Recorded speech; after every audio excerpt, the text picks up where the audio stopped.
go to Europe, shall we? Yeah, Euro Truck Simulator 2 needs no introduction. Right, we played American Truck Simulator. This is made by the same guys, SCS Software. I have to admit, I have not played this game yet, so there might be some things I have to go through. But it's probably going to be the same as American Truck Simulator. I'm just gonna take some random jobs. Right, we're just gonna bop around. Not gonna do too much.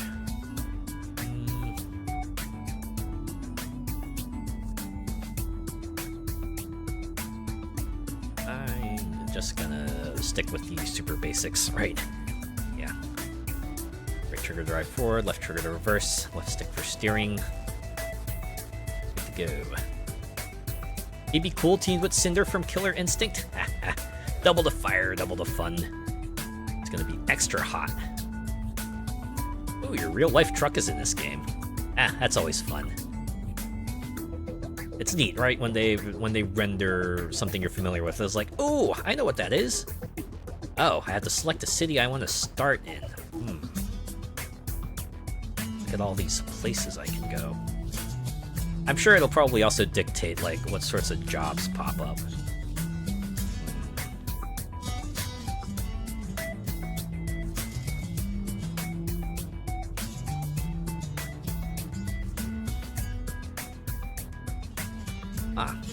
Some locations in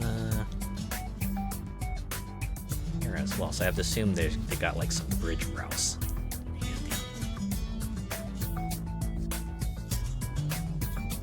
Where should I start?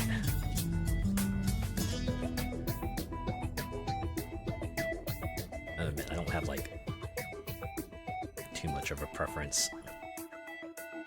Heads up, Italy and France are rife with toll booths. Noted. Which means I'll be paying out the wazoo for them and also get interrupted by them a lot. Keep that in mind. Okay, why don't we start here then? Start in the United Kingdom.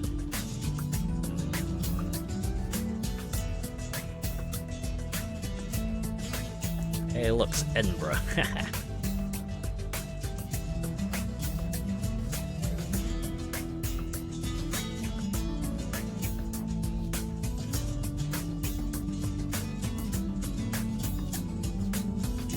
Alright, you know what? Why don't we start with London? We'll go to London. We'll make our headquarters here. I want to walk through the tutorial. I could use a refresher. Let's do it.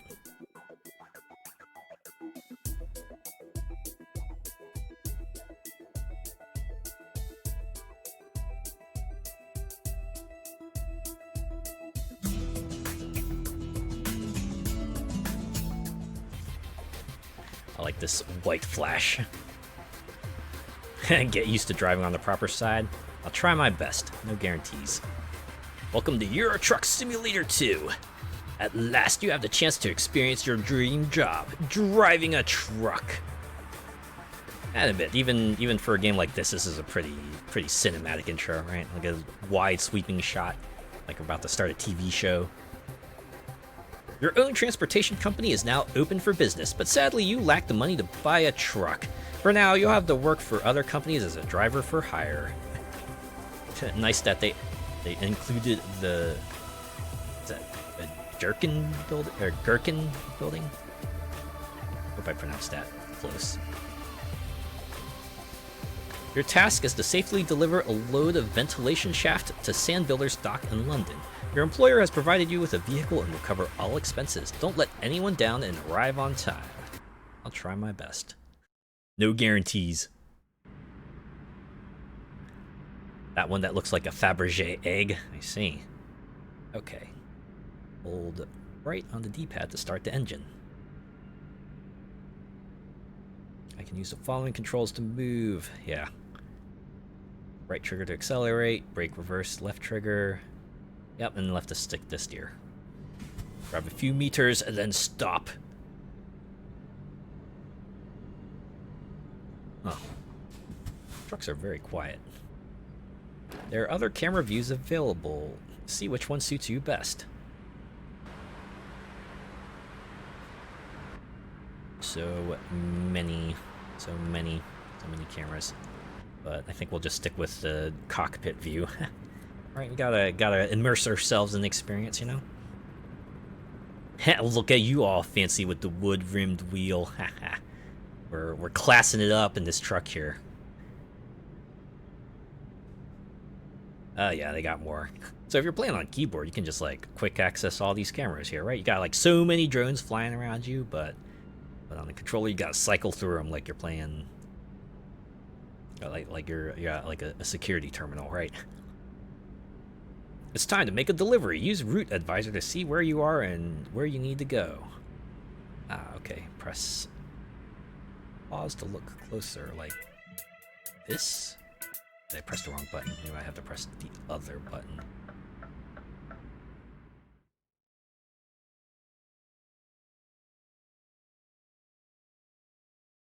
Oh, we got a map here. Thought they would have like marked out a route for us, but maybe I have to do that myself.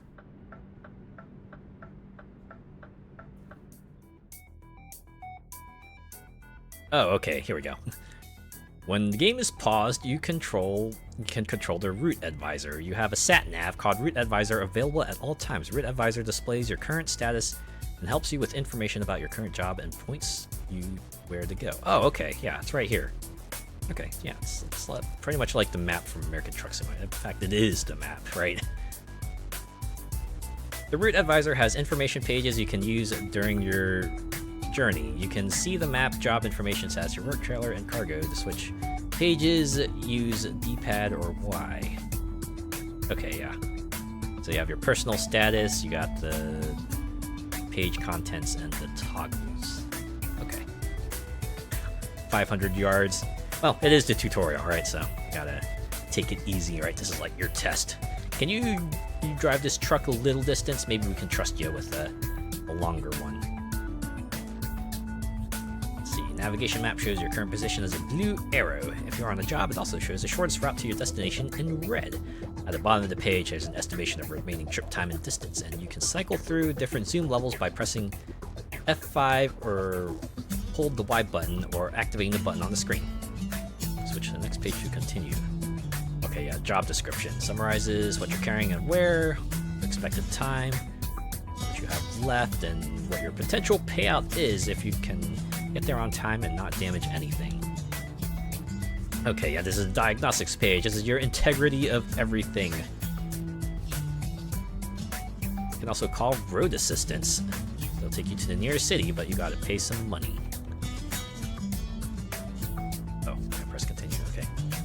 This is all you need to know about the Route Advisor, right? You have messages, you got a chat function, but don't worry about that.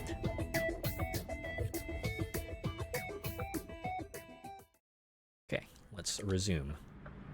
All set and ready to go. Follow the navigation towards your destination. Oh yeah. Oops. Okay, how do I turn off the turn signals? There's a question I have, like, all the blinkers on right now. Oops, nope, that's the wipers. Great. I'm like that person who's just frantically smacking everything, just wondering, how do I do stuff? But what if I just like drove like this? Okay. Is this a way out? I probably should have checked before I decided to go this way. That's fine. Drive around. Oh, no we can't. No we can't. That is not... There's not a way out. Yeah, we're off to a great start right now. Haha. Why I took the tutorial. Oh. Oh no, trailer's damaged, and I'm also jackknifing it. Perfect. Okay,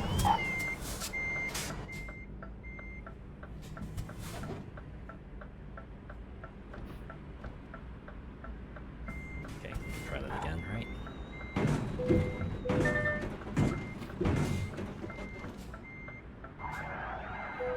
Just brute force it.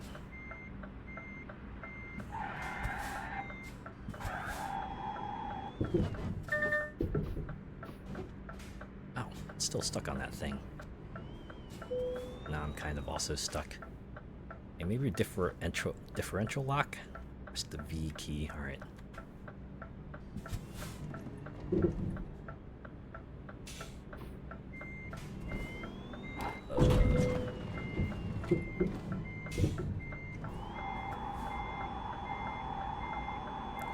All else fails. Remember that this is a video game. Oh yeah.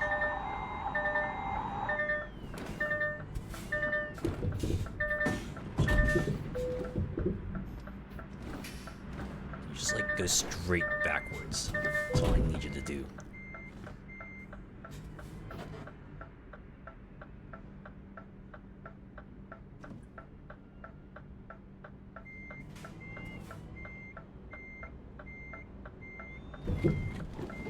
Ah, got caught on the pillar again.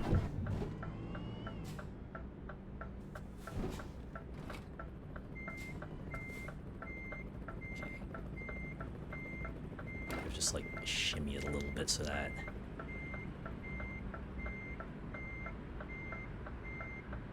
There we go. Only cost us like 2% damage on the cargo.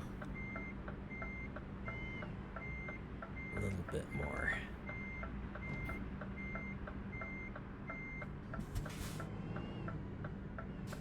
Looks like our way out is actually this way.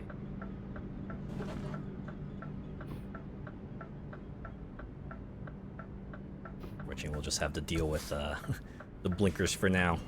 It'll be fine. We're only driving this truck for a little bit. Okay. Remember, I have to go on the other side of the road. Be this. That is a roundabout, so we can just like drive in there. Woo! Hey yo. Okay. I read that wrong. Apparently we can just keep going through this way. We're not supposed to turn left at the roundabout. By the way, you said it's quiet. The GPS has a lightning bolt, so it must be an electric. Yeah. You're right. This probably is an electric truck. Saying that the truck is electrically powered. If it were a diesel truck, it would have a percentage of gas, I imagine. Alright, job delivery. Why don't we play it safe, right? Just pull it forward and get the heck out of here.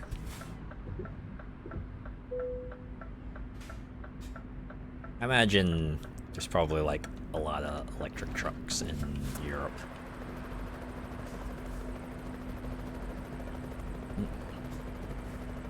Dang it. Not straight, unfortunately.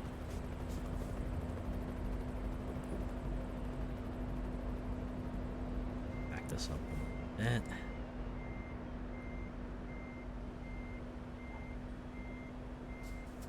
Getting more common, yeah. I mean, it's easy to see why, right? It's like just more economical in both costs and environment-wise. Good job. What are you waiting for? Unload and start playing on your own. Yep, just hold, decouple, and then we complete the job. Yeah. Wow, I got an excellent rating, even though I kind of really botched that beginning there. But hey, it was only 2% damage. I guess it could have gone much worse, right? Now the game is like literally what you do next is up to you. Well, you start here, right? You start in a little off the road kind of shack. Oh man, that's definitely the kind of business that's like super local, right? This is like the home to like the world's greatest mechanics, you know? Something that you normally wouldn't even pay second attention to unless like someone recommended it to you, right? You have specific need of their services, and that's when you become aware of them. Now, this is your headquarters. It's a pretty basic garage. It may not be much, but it's a start. Unfortunately, you haven't got anything to park there yet, so there are no trucks in sight. Once you've earned enough money and bought a truck, you will be able to move in the world freely and run your own business from here. Good luck! What you do next is up to you. But this is probably what we're gonna do most of the time, right? We're probably just gonna do a bunch of just jobs, you know. We'll take this water tank from London to Calais. I hope I pronounced that right. Going to France, baby. Yeah, downtown type building in the industrial estates. Yep. It's there nestled in between the factories and everything.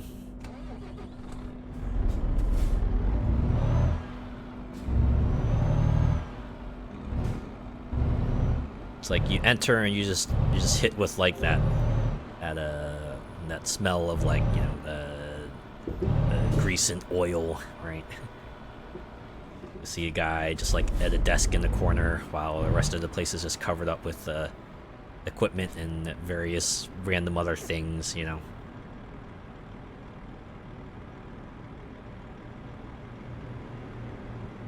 Okay.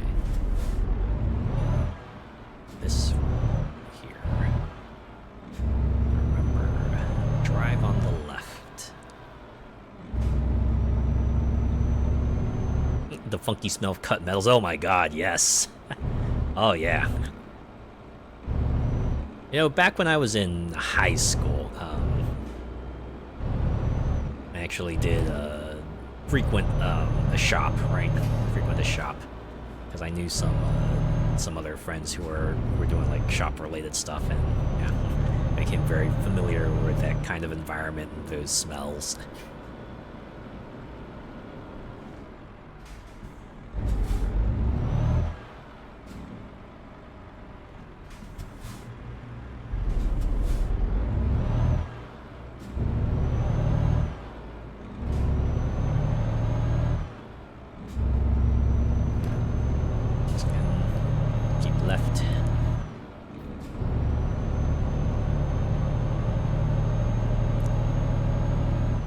Say though, if I go to like England or Japan in real life, I will definitely just be taking public transport.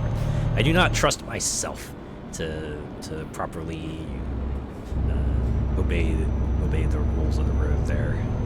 Muscle memory would just be way too much, and why take that risk, you know? Just play it safe. Just get around via other means.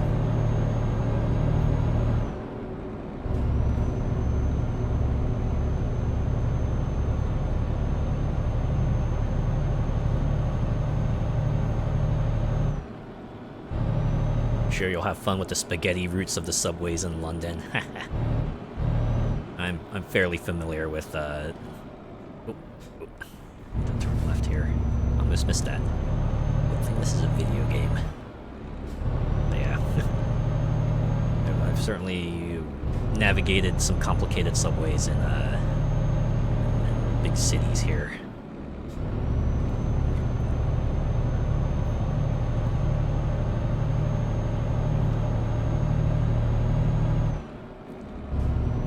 It's always an agonizing thing, though, like a bit of a nail biter, right? You're trying to coordinate all of the routes so that you hit the trains at the right times, right? Even one misconnection means that you're gonna nuts!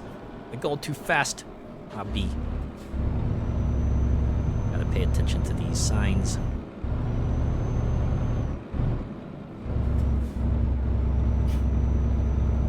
There was a cruise control button, right? Which one was that again? Lights.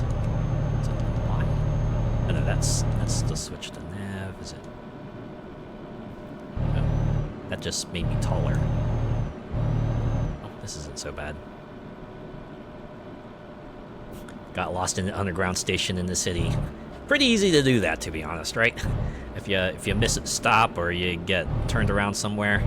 It's even worse underground, right? Because unless you got like some sort of sign somewhere, it can be pretty easy to get turned around. You know, if the corridors are looking pretty samey, things like that. I mean, they made like a whole game out of it, right? It's like Exit 8. That's all about like the sort of sameness of the train station. Hey, yeah, the escalators be steep as hell. Yup. I think it's like that here too. They're steep and they're very, very tall. Very narrow. You're kind of like just stuck there waiting.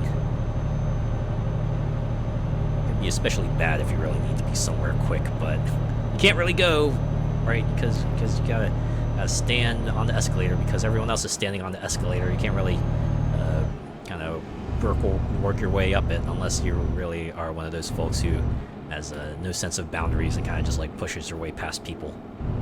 But that's not me. I don't do that unless I'm really, really in a hurry. Even then, I'd probably be like, "Excuse me, coming through. So sorry about this." Right? At least be apologetic. With all the posters being at a funky angle, yeah, I'd imagine that's like a readability kind of thing, reason they do that, right?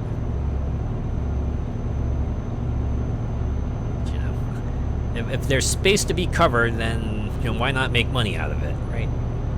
Sell them ads, let people promote their stuff.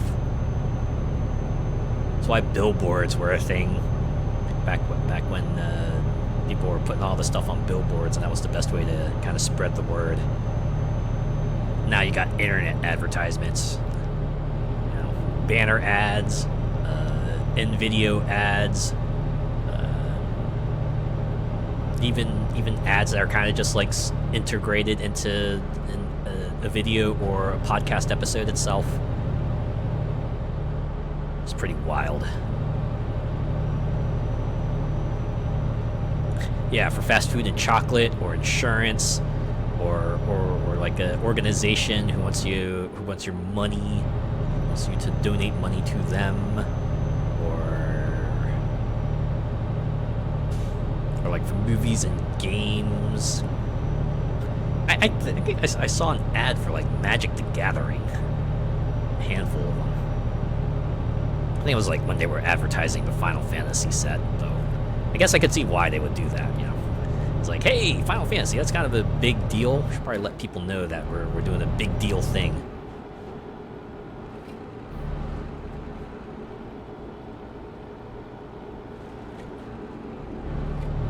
Yeah.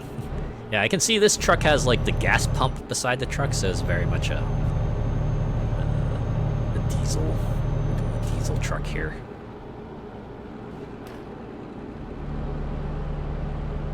Imagine electric trucks are probably very, very expensive in real life and in-game. Like, you can imagine the benefits in real life and in-game, for that matter, right? Especially when you start owning your own trucks and you don't have to worry as much about refueling and stuff. That's probably a real nice perk. Good mirrors on that Renault. Yeah, give them that. Certainly gives you a lot of perspectives on the situation. It's always the thing about side view mirrors. This is one of the things they teach us in driving school. It's like, yeah, even with a side view mirror, you're gonna have blind spots. So you still need to be careful if you're gonna do something like, say, change lanes. But obviously with something like a truck, you want to have every angle covered. So you probably want like different kinds of side view mirrors to allow you to see every angle of the other side of the road so that you don't accidentally, oh my god, okay, they're not going into my lane. Hey, I discovered Dover. Whoa, so this is Dover, huh?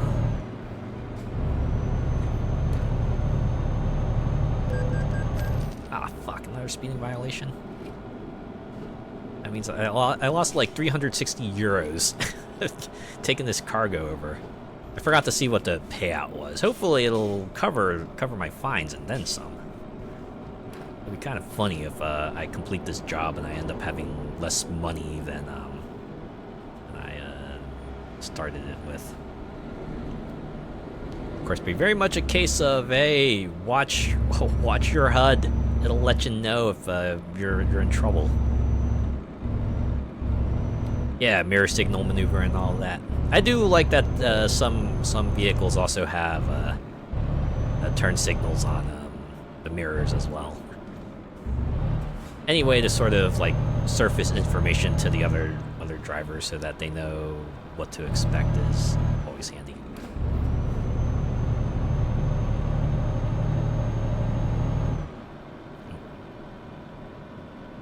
Ah, your car has those. And the animated ones in the rear? Oh, yeah. I don't think I've seen too many of those, but those are always interesting.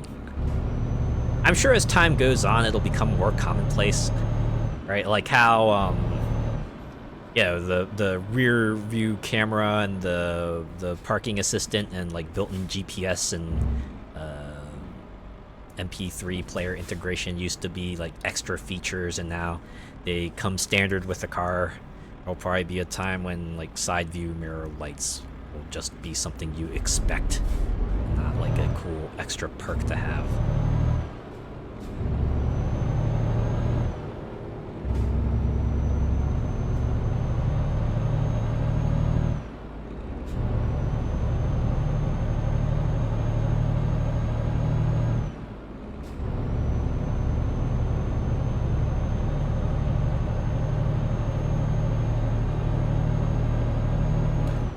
One eye on the map and one eye on the road, so make sure that I'm getting off at the right spot. Oh boy. It's nothing but guardrail here, but it seems like it's very close to where my destination is. Okay. I want to go in here? Oh, nope, not here, not here. I think I saw the drive off. Ferry time. Oh yeah, you're right. Going on a ferry to Dover. So this is how they do it. Okay, you get on a boat, like this. Am I at the right spot? I hope I am. Or do I have to go on the other side? Because I do have to go to France.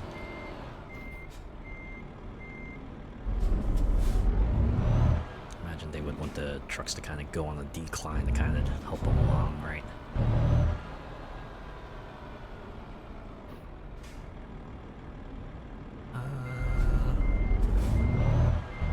Okay.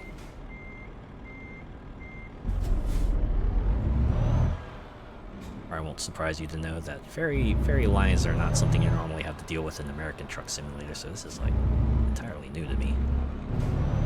I don't think it's here, is it? That's the people gate.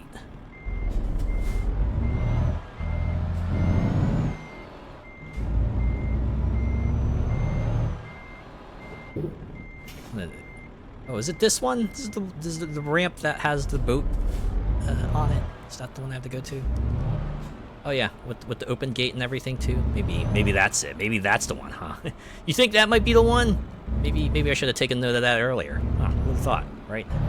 The spot that has the boat that's waiting for me to get on there might be the one that I have to take to go to France. Yeah. Wild thought, I know. Go me. Perception was never my strong suit. Alright. Oh, this is pretty cool.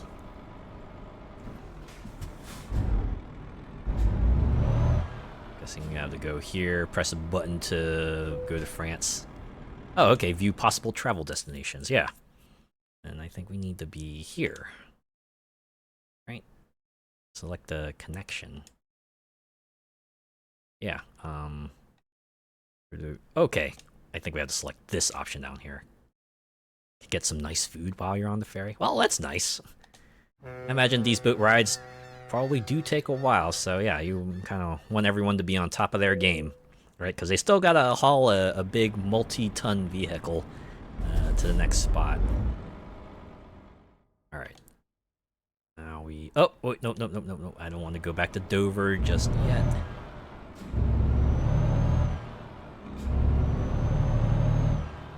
Huh, so that's how they handle it. It's like not a giant bridge or anything, you take a boat. Pretty neat.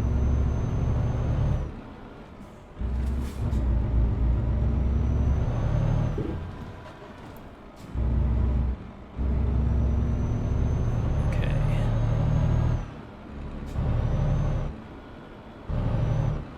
So what kind of food can you get on the ferry? I imagine it's probably nothing too substantial. Or get yourself like a nice sandwich or something like that. Quick snack.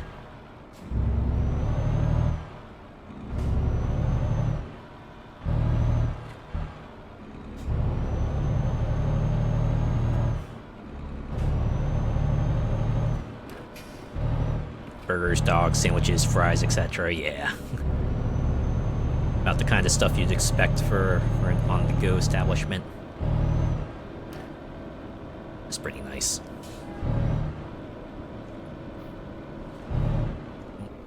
Nice and filling, I imagine.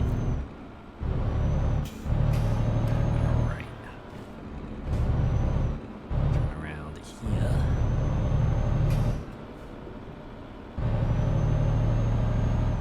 To remember, since we're in mainland Europe now, I believe we drive on the other side of the road. Correct about that? Most usually have a bar too. I could see that, right? Depending on how long the boat ride is, you might need a good way to pass the time.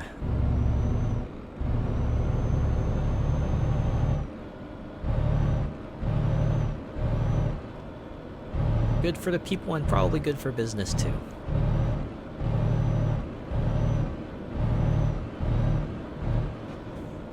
We're still going a little fast. A nice cold drink and watch the sunset from the deck. I imagine that is probably quite the sight. Something about seeing the sun over a horizon of the ocean just makes you think about like the vast expanse of the world and you know, the little role you play in it, right? And just like how much more of the world there is out there that you may or may not be seeing. Because it gets you really philosophical sometimes, right?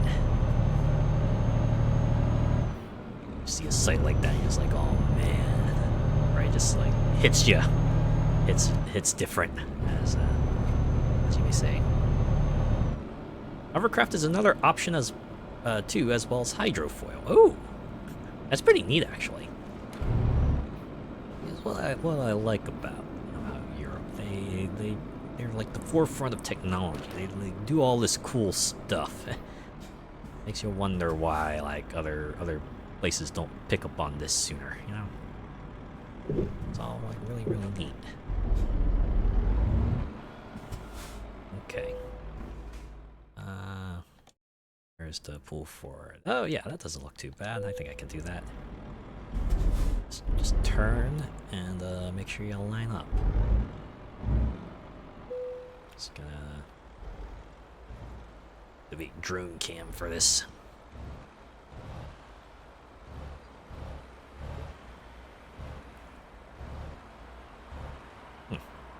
Okay. I was like, all right, so this is like normally a two-part space, where's the other part, and then they have it up ahead.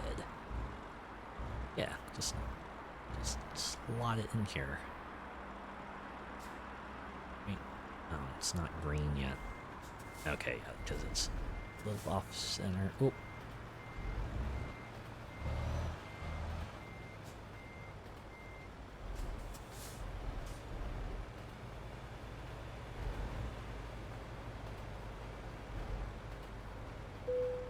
Ah, there we go.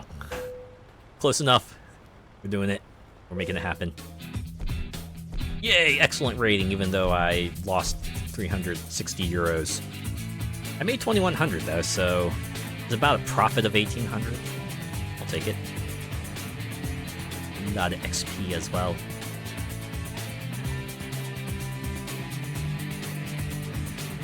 Alright, what's next?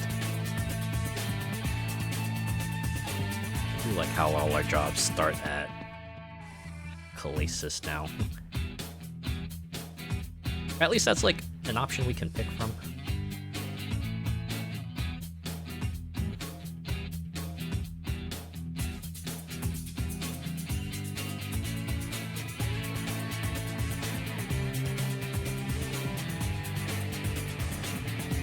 Go to like another part of Great Britain here. Let's transport some empty pallets to Birmingham. That sounds like fun. I'm going north. A little ways north. Alright, so I have to remember. I'm back to driving on the left side of the road.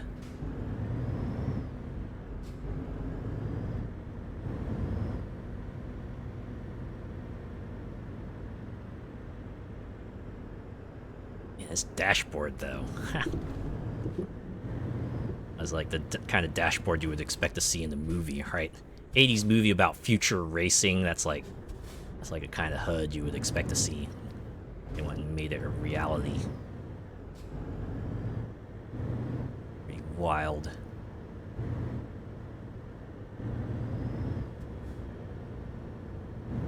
All right, here's my chance. Oh.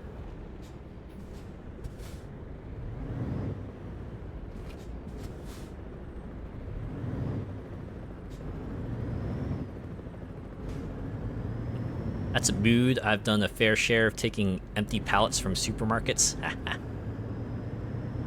I can see that, right? They unload the cargo and they have no need of pallets anymore, so gotta take them, send them off to the next place where they need pallets. The circle of pallets. It's kind of funny because I imagine most pallets are like square in nature. Are circular pallets a thing? I can imagine them being handy if, like, the container or, you know, the object they're carrying is also circular. Probably the one use case for it.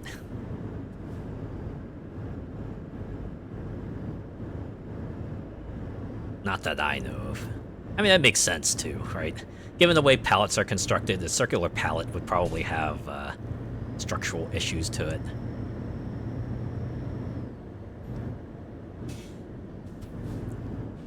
Yeah, pallets are great for bonfire night, for getting the fire going. Yeah, break it down into the wood components and you throw it in there.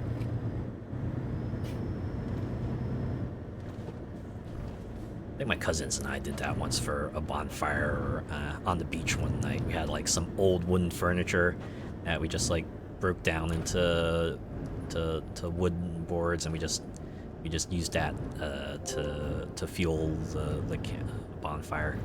It was nice.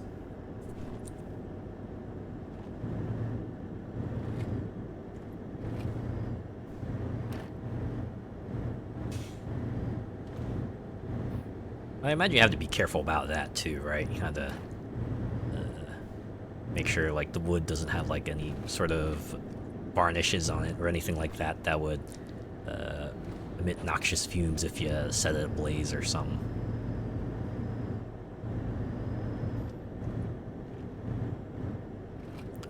Oh, I want to be on left. Used to love bonfire night. Get some potatoes in tinfoil and stick them in the fire to bake. Oh yeah. It's a good way to do things. It's a good way to get yourself a good campfire baked potato. I imagine that probably tastes pretty good. Something about a slow cooked potato like that. We did a lot of s'mores. I feel like, at least in the States, that's just like a campfire thing you do. You do s'mores, right? You get the chocolate, you get the crackers, you get the marshmallow. You squish them all together. After getting that marshmallow nice and toasted.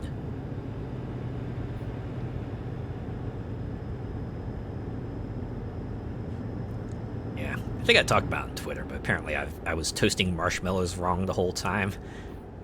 As I remember, like I was like toasting a marshmallow for a s'more, and the cousin saw me and she was like, "No, you're supposed to put it closer to the fire, right? You're supposed to like practically almost get it in there. That's how you get it right.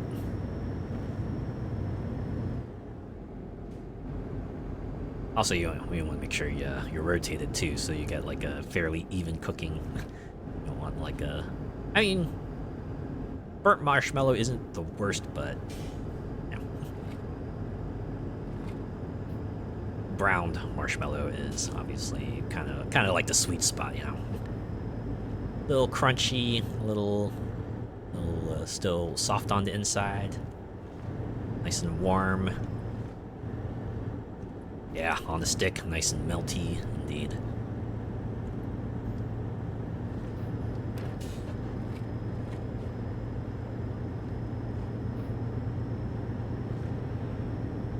I've heard of some people also doing like toasted fruit sandwiches. Or maybe I saw that in an anime. But it's like similar to the foil baked potatoes, right? You just like put some fruit and some foil and kind of put that over the campfire. Let it toast a little bit, and put down some bread. If you really wanted to go on the way, you could probably put like some whipped topping in there or something like that too.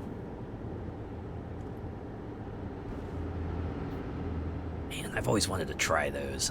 Right, I see that all the time. In like either anime or like pictures people post when they're in Japan, right? Those fruit sandwiches that have like that that whipped topping, and then it had like the strawberries and stuff in the middle too. Imagine those probably are amazing. If I ever go to Japan, I will absolutely have some of those. Yeah, a bit like when you stick a banana on a barbecue. Yep. Something like that. Here, you get like a shish kebab, and you put the veggies on along with the meat. You get everything like nice and warm and toasty and everything. Get yourself like toasted vegetables along with the cooked meat.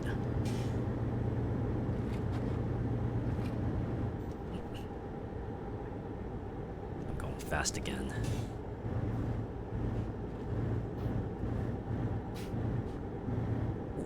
I think I read an article. Like apparently the parent company that owns 7-Eleven is looking to try to maybe do like do more like food options that you see in like the Japanese convenience stores and give it a trial run in the States. I hope it catches on. I've heard good things about it and like good things about the food too. So if they manage to do that decent, that'd be pretty neat. It'd be nice to... And it's not that we don't already get like kind of like food on the go when you walk into a 7-Eleven, but we can get something like, say, a lunch kit or, I don't know, a fruit sandwich. That would be pretty neat. Still be wary of the sushi, though. I feel like that's a meme around here, right? Gas station sushi. You just gotta be careful about that.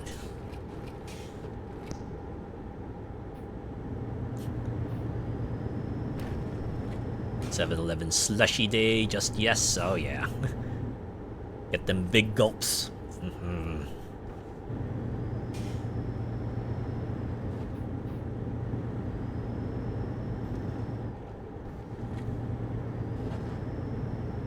Those drink machines are always fun. And the icing machines, for that matter. Right? Favorite thing to do always is just to mix and match flavors, right? Just get like maybe a half of this and another half of this, right? Put the Coke and the cherry together. Maybe the Sprite and the lemonade. Or the, you know, the blue and the red, right? Combinations are endless. What you do is up to you. All that. Alright, looks like I want to take left at the next part here. Switch lanes. Oh, I am hitting the rumble strip. You were at the 7-Eleven a lot in Canada. Stock up on Pringles and Mountain Dew? Heck yeah. Nice thing about convenience stores. And the gas station stores, too. Pretty good stocking up on snacks. It was nice I had a Snort nearby for that. if I was like running low on sort of like the quick food supplies, I could just like pop out of my place, go there, right? Just walk my way there, pick up the stuff I need, and go back. It was great. There's times when you just need food quick, and you don't care what it is or how it's presented. You just want something to feed yourself with. It's nice for that. A must for film nights? Oh yeah. Gotta break out all the snacks. Yep. Put them on the table. Let people have a pick of what they want. Although the one cousin I visit frequently likes to get extra fancy sometimes. He'll just put out a charcuterie board.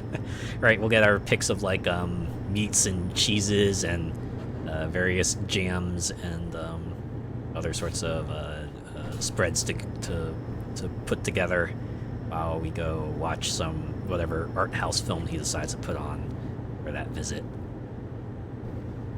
It's a pretty fun time.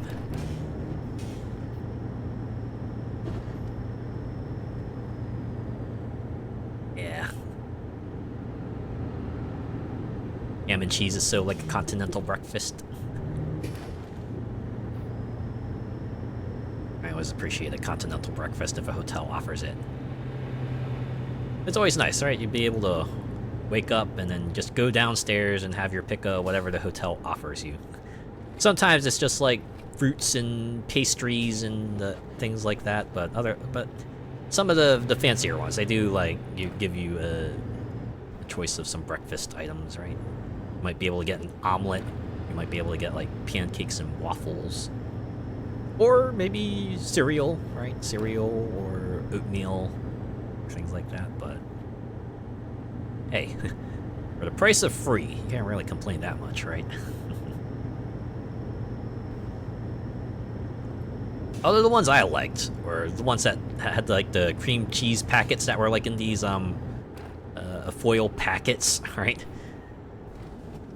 Usually the ones that like offered you bagels for continental breakfast. I was like, they also gave you like cream cheese packets that you could spread on top of your bagel as well.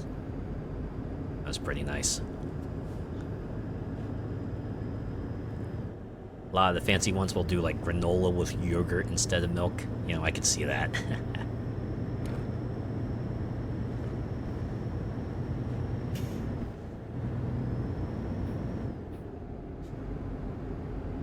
If not enough people drink milk, right? It's like, well, why have it around, right? Might as well offer up some stuff that people do consume. I always feel like an anomaly. Like I'm like one of the few guys I know who would actually still drink milk, right? I'm not gonna go out of my way to drink it, but I will have a glass of it every now and then, right? If I'm having breakfast or I'm having like some sort of baked confection, I'll usually wash it down with some milk, you know?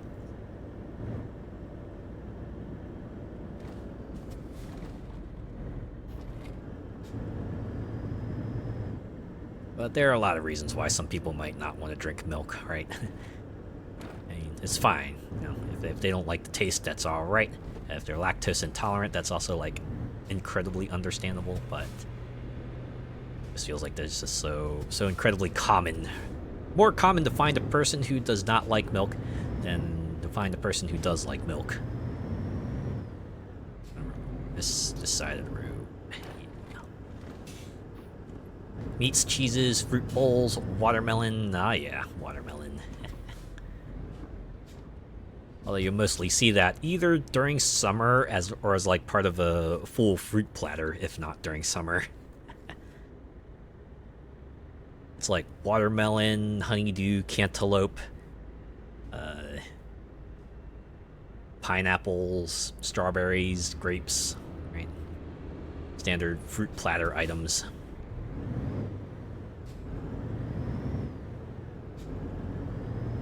And a good fruit platter is nice too, especially if they provide you with like some yogurt to dip it in. I've taken a liking to just like dipping handheld foods and stuff, right? Or it'd be like fruits in the fruit platter or veggies in a veggie platter. It's nice, right? It's like a little flavor complement.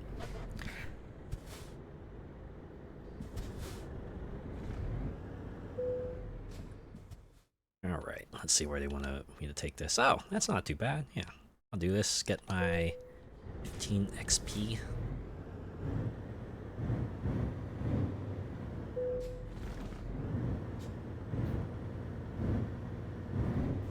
I do like they also have the back off option, right? It's like, oh wait, I might have messed this up too much.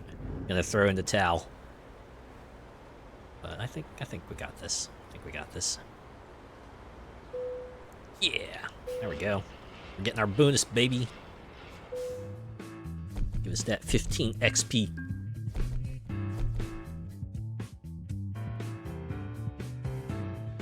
Level 2. Hey, look at these skills. I know them from American Truck Simulator.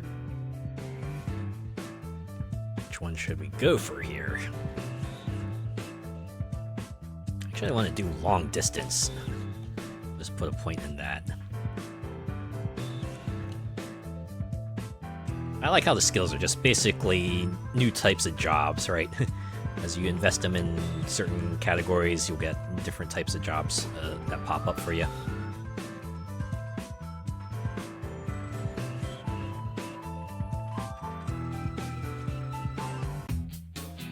Ooh, see, a job here is going to Paris. Why don't we take that one? Right, get to see more of France here. Pear halves or peaches in condensed milk. I'd admit, that's not something I had. Usually if it's condensed milk, I'll have it with, like, crackers or pretzels. That's what my parents always did. If they ever served pretzels or crackers, they would have it with, like, condensed milk. That's what I kind of got used to. It wasn't until later that I learned that you could, like, have pretzels with a bunch of other things, too, right? If you wanted them with, like, mustard, you could do that. If you wanted something else entirely, you could do that too. There's plenty of ways to enjoy a pretzel that isn't just condensed milk. I imagine pears and peaches and condensed milk is probably pretty good though. You just used to love drinking it right out of the tin.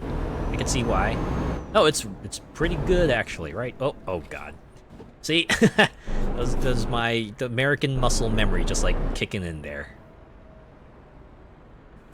I need to be on this side.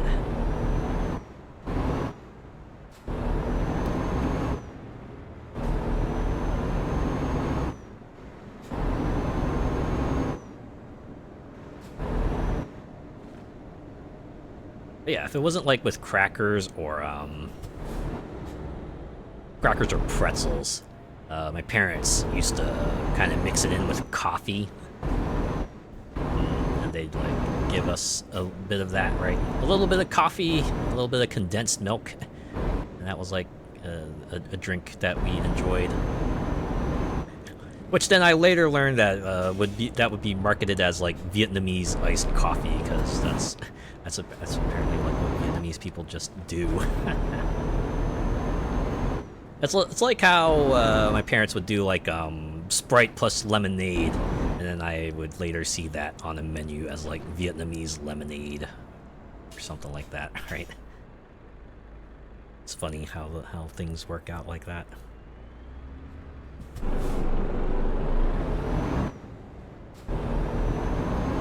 But what other things would you enjoy with condensed milk, right? If like not pear halves or peaches, what else would you mix it in with?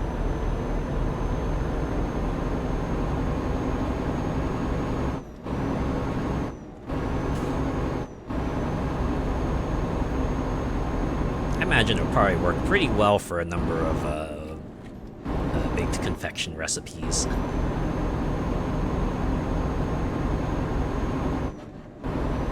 Would use it when preparing rice pudding. Yeah, you can see that. Oh. See, I'm going over the speed limit. Up. Just stop short of a speed camera.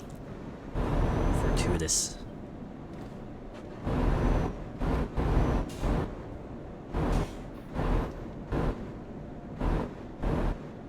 Also, must if you're making caramel.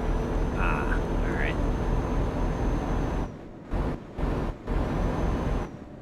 I know there's the whole melting sugar aspect, but and the realized condensed milk would be part of the equation too. Imagine to make the caramel quite exquisite. Exquisite.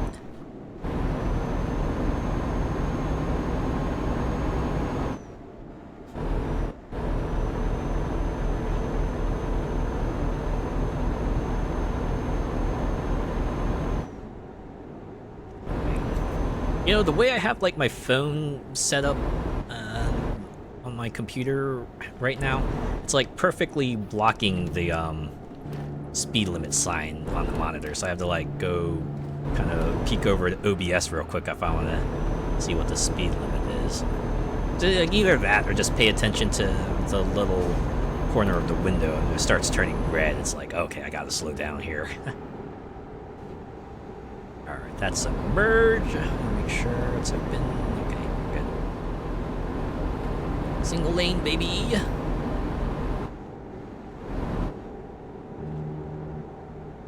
Alright, we're down to 50 now. That I just saw the side of the road. And have to peek over to OBS to see that. I'm taking the Eurotunnel. Ooh, exciting. I'm getting to see a lot of different aspects of Europe in this one little location here, right? Just from Great Britain and France alone. Took a ferry. We're going through the Eurotunnel. Oh. I think I want to here, right? Ah, oh, nuts. No, no. I turned too early. Oh, fuck. It's a good thing they don't ding you for severe traffic law breakage like that. Wrong. Oh, fuck. At least it was only 40.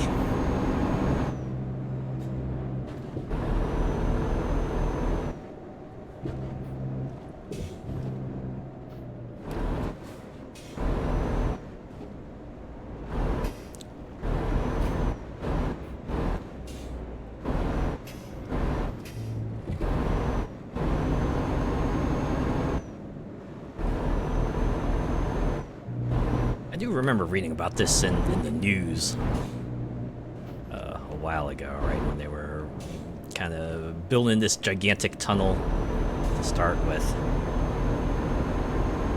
Kind of wild to see.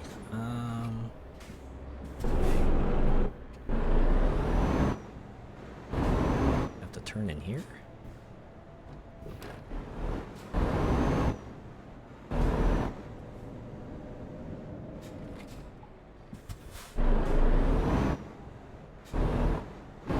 I hope in the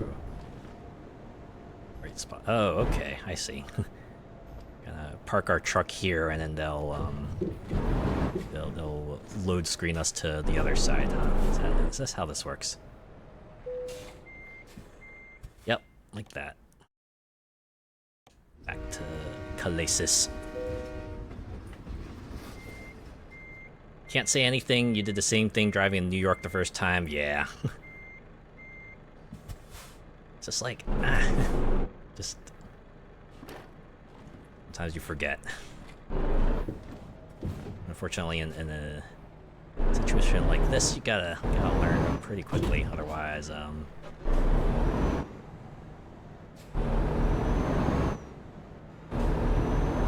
it's gonna turn out too well.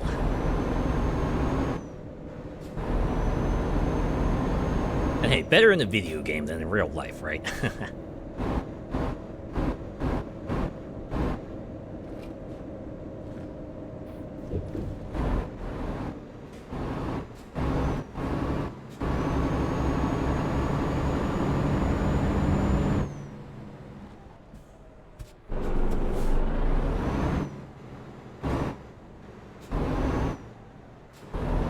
Yeah, you don't get yelled at by angry New Yorkers, right? They're walking here.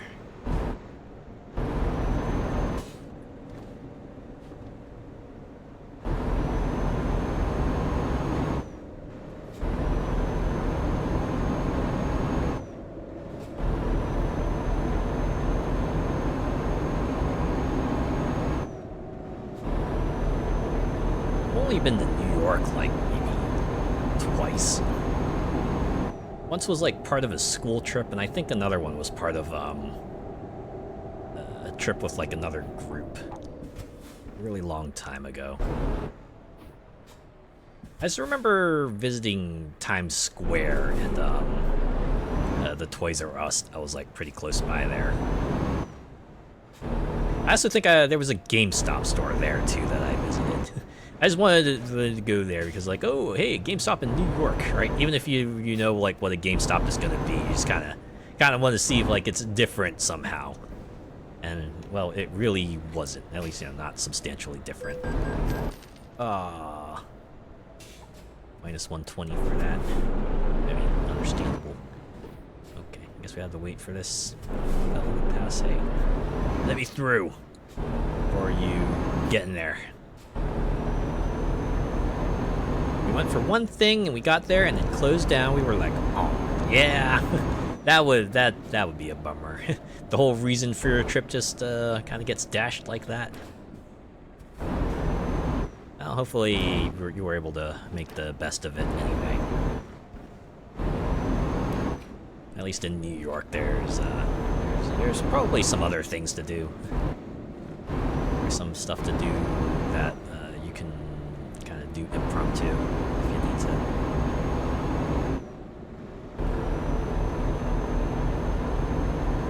If I do go back to New York, I do want to check out the Nintendo World Store there.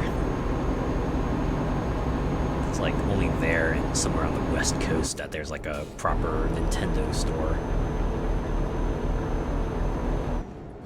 I've always wondered what that was like.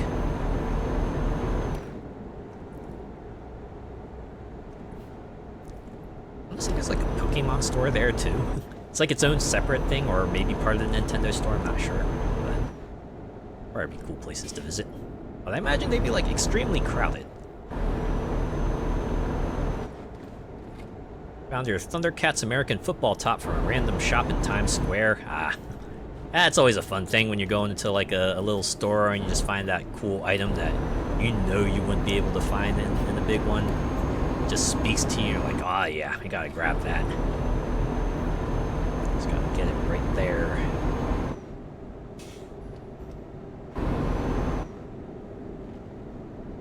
Picked up your copy of the Fist of the North Star DVD from there too. Ooh, nice.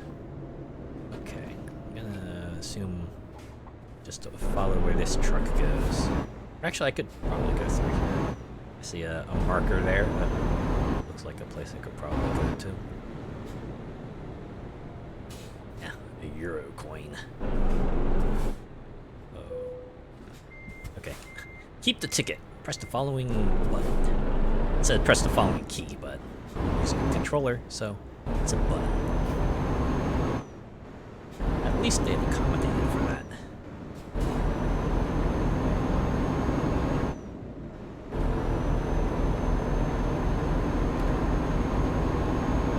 Is this game available on consoles? I have not checked, but I would not be surprised if you could play Euro Truck and American Truck Simulator on your Xbox and PlayStation at least. Feels like it'd be a pretty good fit. Especially if you could do like cloud gaming. That'd be pretty neat.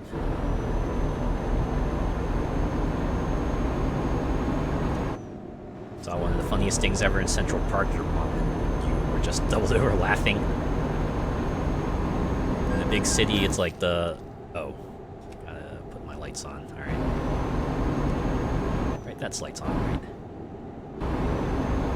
Yeah, when you're in a city, you're definitely bound to see your share of oddball events and eccentric folk. I think the one time I was like in a big city, I remember just seeing someone roller skate past me and they were like wearing a bikini.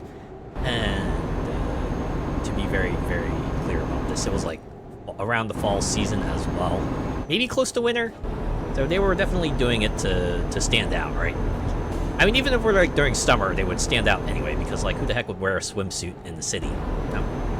If you're not near a swimming pool and you're wearing a swimsuit, it's like, oh, what's happening?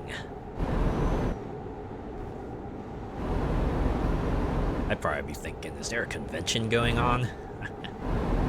Is that why? Is this like the swimsuit version of a character you're cosplaying as here? It takes all sorts.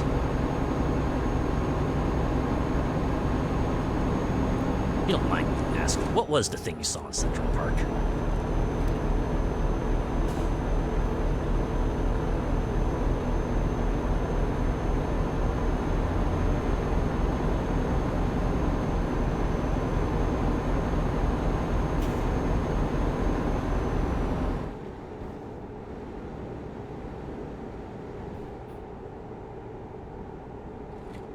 I just noticed this truck is pretty low in the tank. I'm pretty sure it'll have enough to at least get to the destination.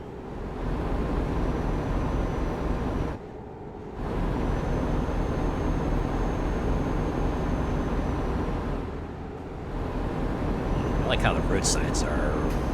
I'm guessing these are pretty accurate to how they are in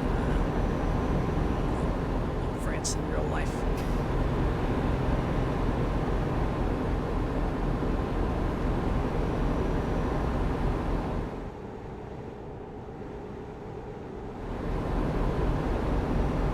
So honestly, would be like one of the cool things about going to Europe. Be like in close proximity, there's like a whole host of different styles and cultures and people and things. And lots of things to do and see, and probably a good number of events to check out too, no matter what time of the year you're going. A bunch of destinations you can probably plan out a decent trip, hopping through a few locales. Absolute whirlwind of a tour, I imagine.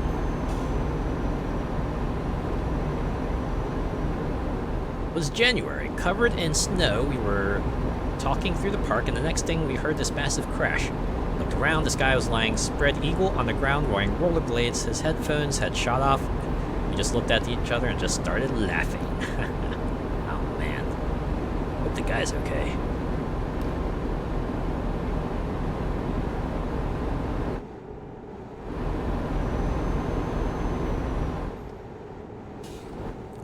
The end of the toll road. Just gotta slow the fuck down. This is why they were like, keep the ticket, because you need to hand it off at this spot here. Your employer will pay 44 euros.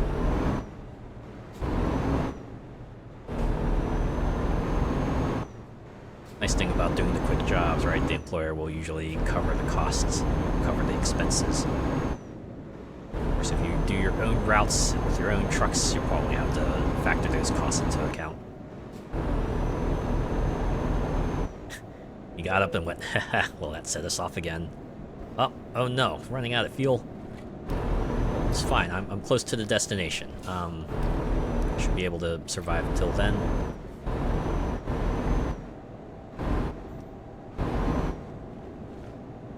If not, maybe the employer will cover emergency services costs, right? Yeah, I can imagine, like, if they just brush it off and, right, just, like, proceed along their way. Like, it's a sight you got to witness for that, and you were there at the right moment to witness it. Right time, right place, and all that, right?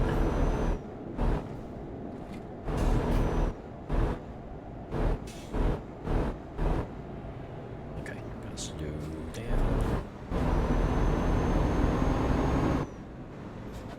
Who wears those in the snow, though? That's true. Rollerblading in snow probably takes some effort. Right, not just like cutting through the snow, but also probably like some potential ice that you gotta deal with, too. Any hidden ice patches in the snow.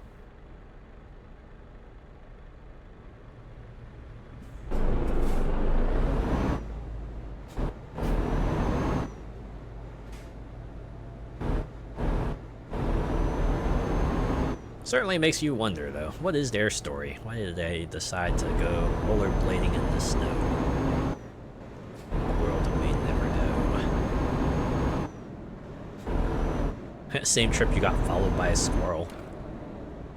Probably got fed by passersby a lot, and they just kind of got conditioned to expect food from any humans they see, and they were like, oh, these must be the humans that gave me food earlier, and then they just like kept on pursuing you, not knowing better.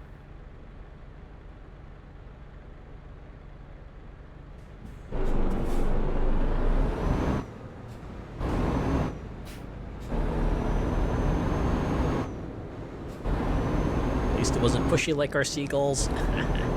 That's true.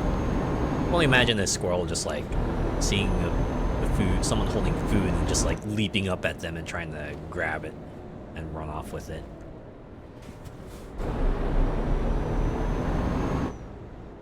Like imagine a seagull will just come swoop down and pluck whatever food that you might be holding right out of your hands.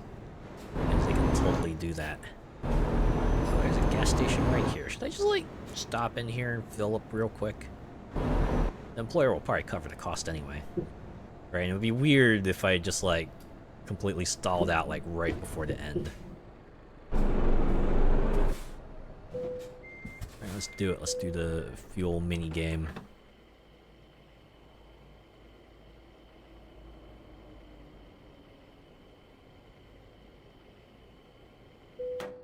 Fuel tank is full. I'm glad they streamlined this at least.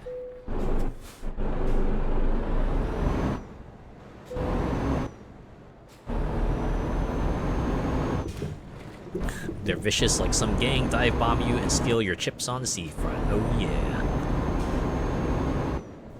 We certainly had stories like that here too, right? You're on the pier, get yourself a nice sandwich or a hot dog or something, and sometimes people will probably tell you, yeah, you probably want to eat this right here. You step out, and you might not see that food for long. Consume it while you can.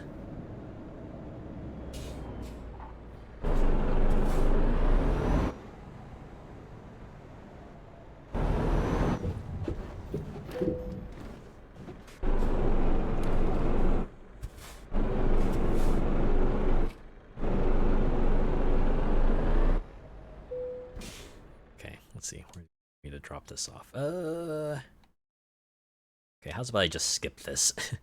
I don't like the narrowness of that place they want to drop me off. Drop that off there.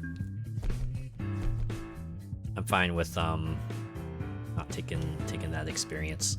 It's only 15. It's a little bonus. That's all. Baited against the law to feed them, and pigeons here, they're that much of a problem. Yeah, I've seen pushback against like feeding wild animals here too, right?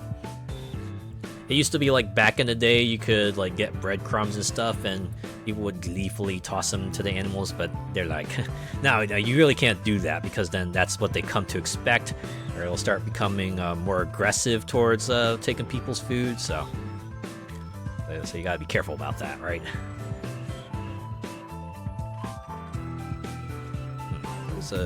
Paris to Brussels. Oh, okay. Going to Belgium. Alright. Well, why don't we take that job? Sounds like fun. Yeah, I used to spend hours in the park feeding ducks with slices of bread. I remember when I was a kid, just like going into the backyard with some slices of bread and just like tossing them down. Watching the birds like just come down and scoop it up. Don't do it as much anymore. Nuts. I thought there was like a turn-off point here. Probably one in the other direction. Yeah. Well, good thing this place is pretty wide, so I think I could probably do a turn around here.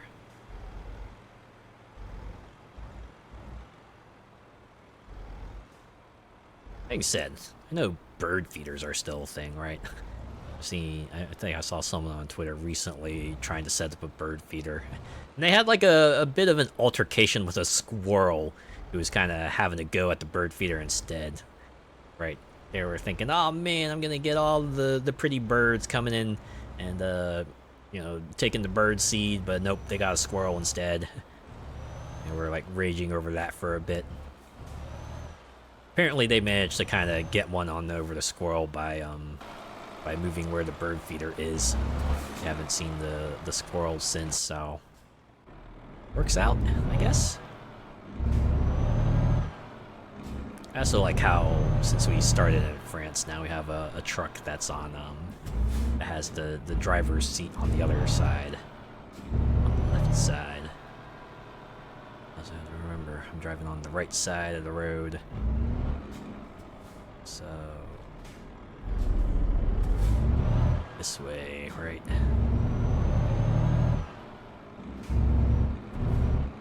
Sure, take this roundabout.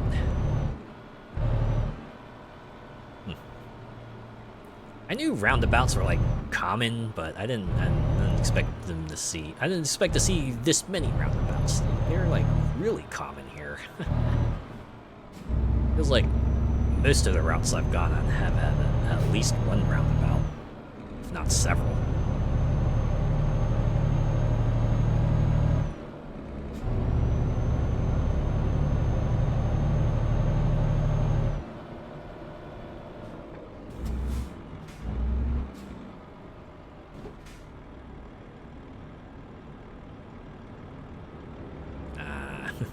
Night sky, the industrial area, right? It's like the place where it's all quiet during the night because, you know, if they do have a night shift, it's probably like really sparse. So it's just like the absolute silence, the stillness of movement, all the empty buildings and just the lights around you. You and your thoughts and maybe the occasional person slash vehicle that you cross here and there. Speed limit's 31.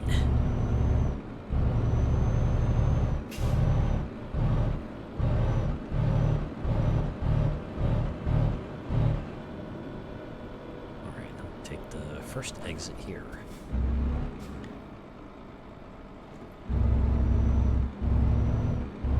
Nice bunk to relax and sleep with a book or a tablet. Oh, you know what? You're right. This wouldn't be a bad place to find a good spot to pull off and just relax, because you know it's probably going to be quiet for a bit. You can chill for a while. Looks like your morning commute. Ah, yeah. Yeah, especially with the sky, I imagine, right? The signs of daybreak. Although in this case, it's 22. Yeah, it's pretty late.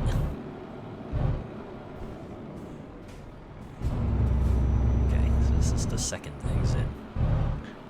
Unlike Forza, we gotta kind of obey the exits, right? You can't just you know, bounce straight through or take left on the third exit, or just go right if you hear first exit.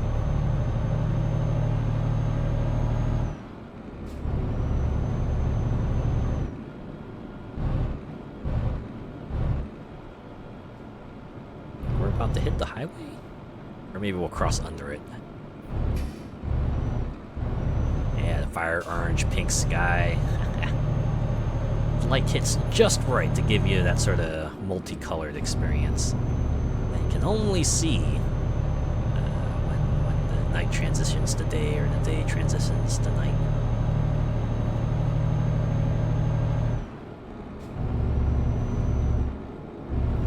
It's like when you see the sunset over the ocean horizon, or you're like high up in a mountain or something, and you just see like the vast expanse of land below you. Just kind of just get hit with that sense of awe and wonder. And again, you get like super philosophical sometimes. Now it's 50. Like a Bob Ross painting, yeah. So many happy trees, and you get yourself like a happy horizon as well. Oh yeah, look at that. Now it's proper night. The old nighttime driving.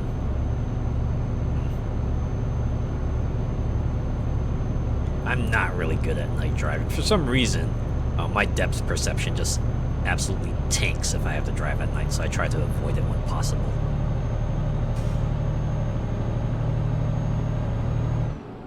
have to go down like a narrow road or something, I have to just try to be extra careful. Last thing I want to do is like, just scrape my car on the side, because that's usually very expensive to take care of. So I had a friend who used to do like night shifts at a job once, and she was always talking about how the roads were like super empty, and it was nice being able to drive at night because, you have less traffic to deal with that way. Even though you're driving at night, it's got its ups and downs. Sure, it's night, but also it's night, right? It's gonna be peaceful.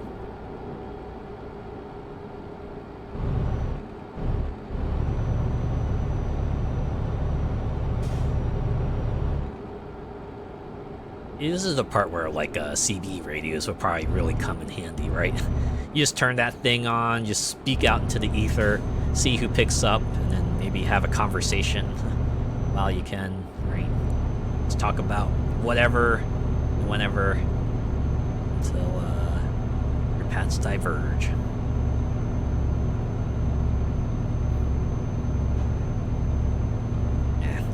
Reminds me of the Star Trucker game we played like last year. Yeah, that was like the closest I got to like having that sort of CB radio experience. Saving. Country back roads are horrible at night. Haha. Yeah, I will attest to that. Just in addition to being like twisty and turny, it's also night, so you got to be extra careful, right? You got to be prepared to steer, right? Like on the highway where it's probably more well lit, so you can afford. You have a bit more margin of error that way. Oh, I'm guessing I have to go through. Oh, okay, yeah, this is a toll road. Wow, you weren't kidding when you said France had a lot of toll roads. They have a lot of toll roads, man.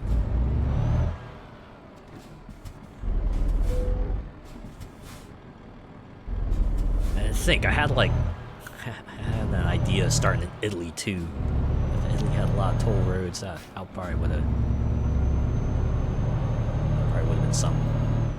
Probably not too bad if you're doing like a quick job, but yeah, if you were trying to start a business in like France or Italy, that's gonna be a lot of extra expense you have to take care of, and might be a bit slower to get your business off the ground that way, I imagine. Yeah, cat's eyes in the middle of the road to see. CB is a forgotten thing. Well, that's a shame. I thought it still might have been somewhat commonplace even in the modern days with current tech, but I guess, yeah, CB radios being more of an analog technology would do that. Just in case a deerling runs out in front of you, yeah.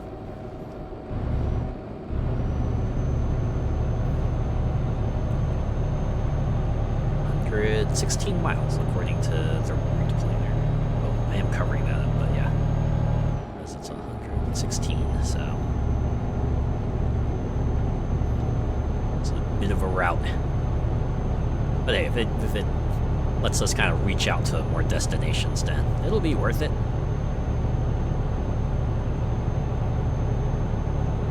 wonder if I should be doing that American Truck Simulator. Just try to take jobs that will take me across states, so I'm not like in California all the time. See if I can at least cross to Nevada.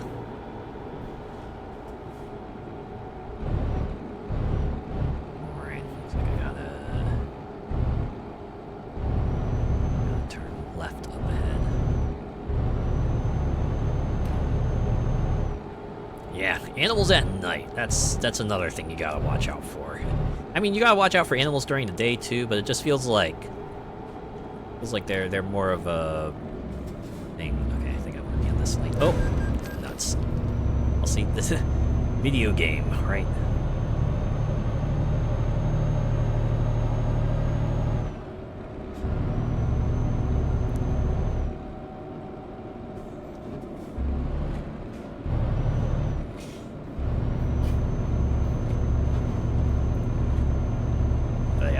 I did have an experience where I was like with my family and we were on a road trip once, and our car did hit a deer. That was certainly an experience. Thankfully, it didn't like do so much damage that we couldn't drive away from it, but we certainly had to bring it into a shop to kind of get that fixed up. I think about it. I think my friend who had like a night shift also ran into a deer one night as well. Certainly was a time. A lot to see on this map, especially if you get all the expansions. Oh yeah. I mean, hey, even with like the small selection of expansions I have, there's quite a few locales. I know they also have like a Greece DLC that I'm kind of sort of interested in. Because, hey, seeing Greece, that would be pretty neat, right? Yeah, sorry, my bad. Can't imagine, seeing they can do a lot of damage. Yeah. Like, believe it or not, they can be pretty heavy, right? Like, it's almost like kind of driving into a brick wall or another heavy object. It's gonna leave a mark, better or worse. Okay, here we go. Toll paid by employer. Still have 75 miles on this trip.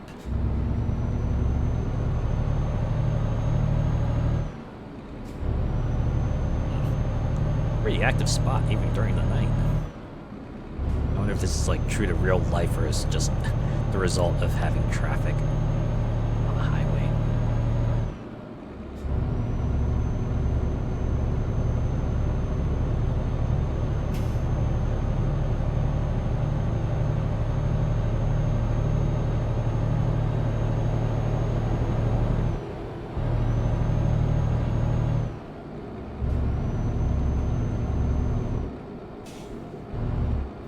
Remember Mythbusters tested that with cows and moose, etc., the heavy animals and what damage they can do? Oh yeah. I mean, hey, like a 100-pound object is a 100-pound object no matter how you package it, right? If something else runs into it, that's... damage is going to happen. Especially with moose. Moose are like super large and super heavy. Like more than you think, right?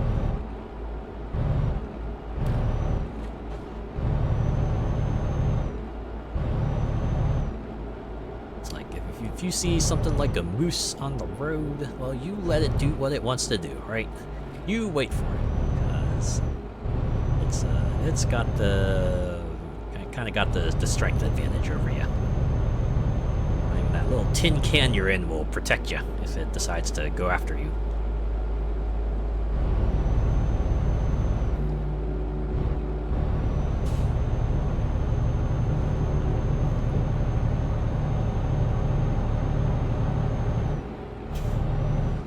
Aren't they like 300 to 400 pounds? I remember them being like pretty heavy. It reminds me of this one video I saw. I think someone's like a video shot in Alaska of like I think it was like a brown bear kind of trying to approach a family of moose, right? It was like one parent moose and a couple of baby moose, right? The bear just like keeps on inching closer and closer, and suddenly the moose just like springs up and starts charging at the bear, and the bear just like runs away, right? It just like goes and fucks right off. As you say, even bears don't fuck with moose. they know when they know when to beat feet, right? They know when they're going to be bested. They're like, this is a fight I will not pick.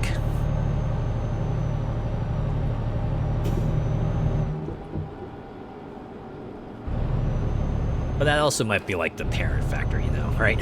If they got like kids on the line, of course you're gonna see like the parent animals that be very, very fearsome, very protective. I think I want to be here actually. is why I don't drive trucks in real life.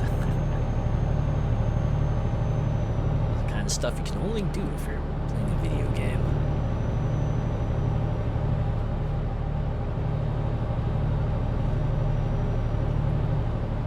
Surprising seeing as Ursaring has a guts ability.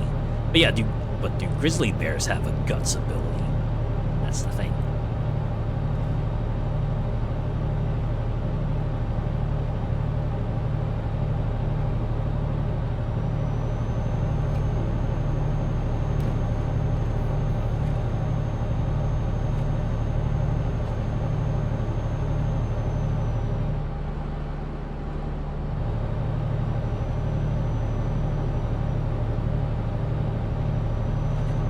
Is there a moose Pokemon? At least a Pokemon that's like inspired by a moose. I have Pokemon that are inspired by bears, obviously, and some that are also inspired by deer. Is there one that's like specifically a moose Pokemon?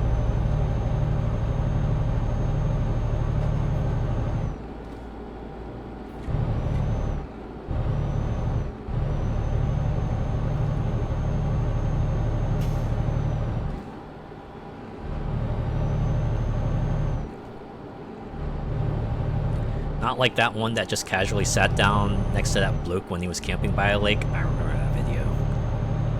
I remember the comments for it too. The ones that just like made the bear sound like super casual and stuff, and the other ones that were just like the guy's probably thinking, oh shit, oh shit, oh shit, oh shit.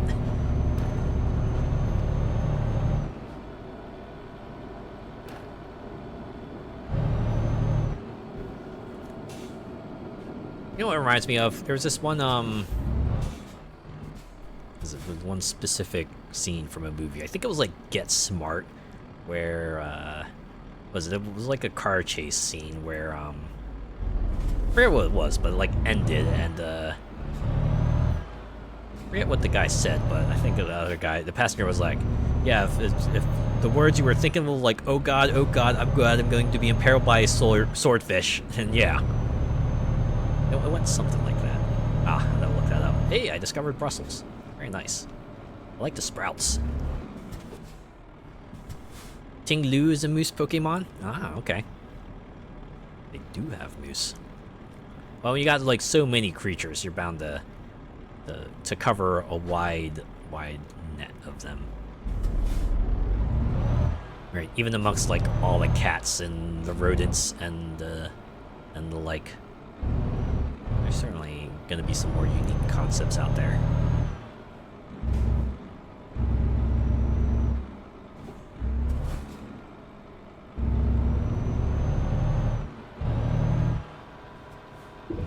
Alright. Where do you want me to drop this off at? Okay, that doesn't seem so bad. We'll give it a go.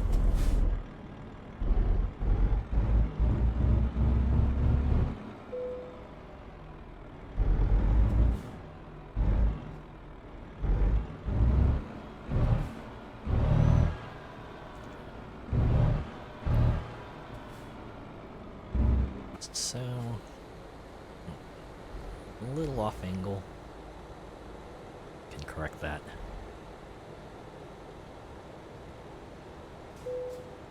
Bouffalant with that afro. I do like the ones that are like animal, but just a little bit oddity, right? To let you know that it's a little different. Oh my god, look at that. 4,600 euros from that trip. Well worth undertaking. And we get to add another skill point. Okay, why don't we just like pop another one in long distance? Maybe I can do like high value cargo next.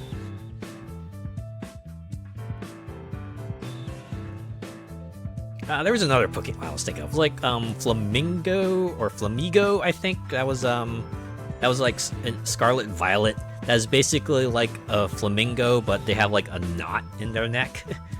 So they're like Flamigo. I always found that amusing.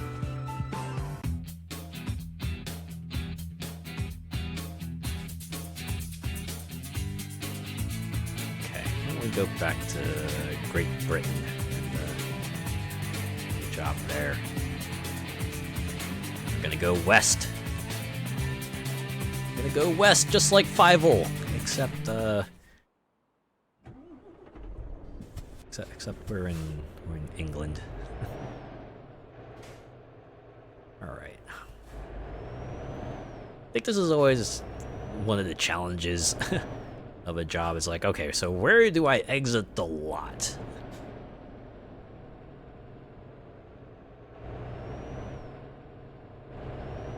A hurdle to begin, and the roads aren't that bad usually, but gotta remember to turn on the lights. Also remember to drive on the left side of the road. I should be looking this way. Yeah, the vehicles will be coming from this direction.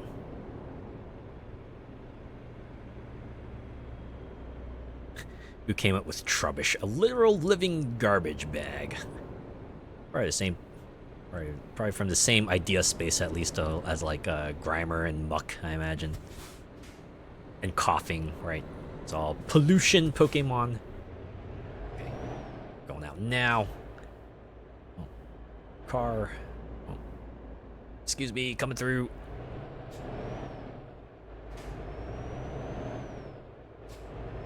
We also have Pokemon based on keys, and we got like a sword Pokemon and then a sword and shield Pokemon. Not that sword and shield. The infamous ice cream Pokemon. I know a lot of people clowned on that, but yeah, I thought that was pretty neat. We also have like the whipped cream Pokemon that can become a cake Pokemon.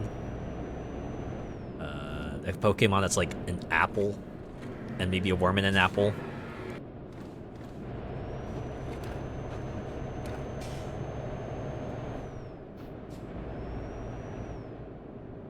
You know, Magnemite and Magneton. Magnets, right? Like just balls of metal with magnets on the side.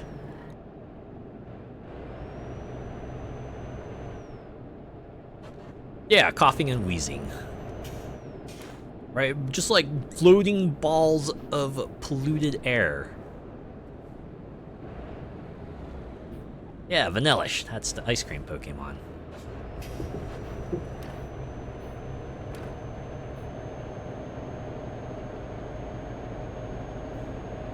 You know what, Sword Shield also had like the armored bird Pokemon too. That was like pretty cool.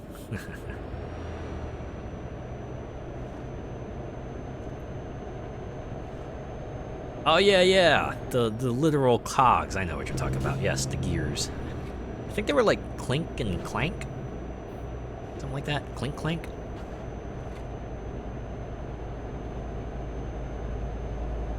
Oh, maybe here. Oh, nuts. It's okay. I'm sitting on a bit of money now. I can afford to tank a few fines here and there. I should be paying attention to my mirror. It's a little bit out of my vision, so I actually have to like tilt my head if I want to see it. Okay, here.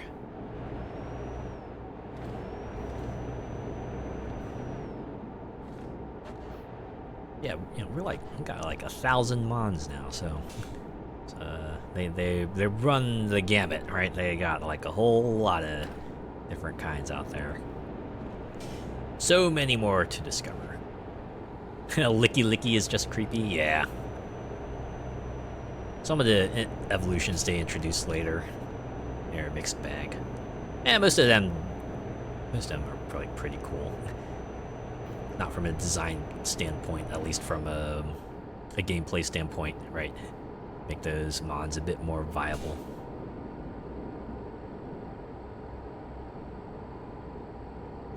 Always give it up for Miss Magius and Honchcrow.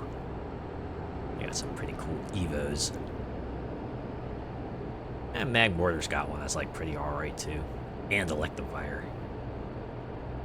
Hey, so what's a bummer? Jinx didn't get an evolution, while those two did. When's our Jinx Evo? We got Smoochum for the baby form, but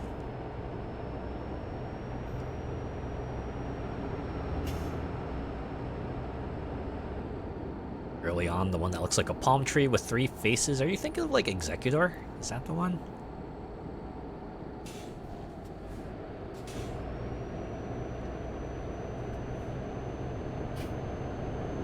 evolves from execute, which is a pile of eggs. Actually a pile of eggs.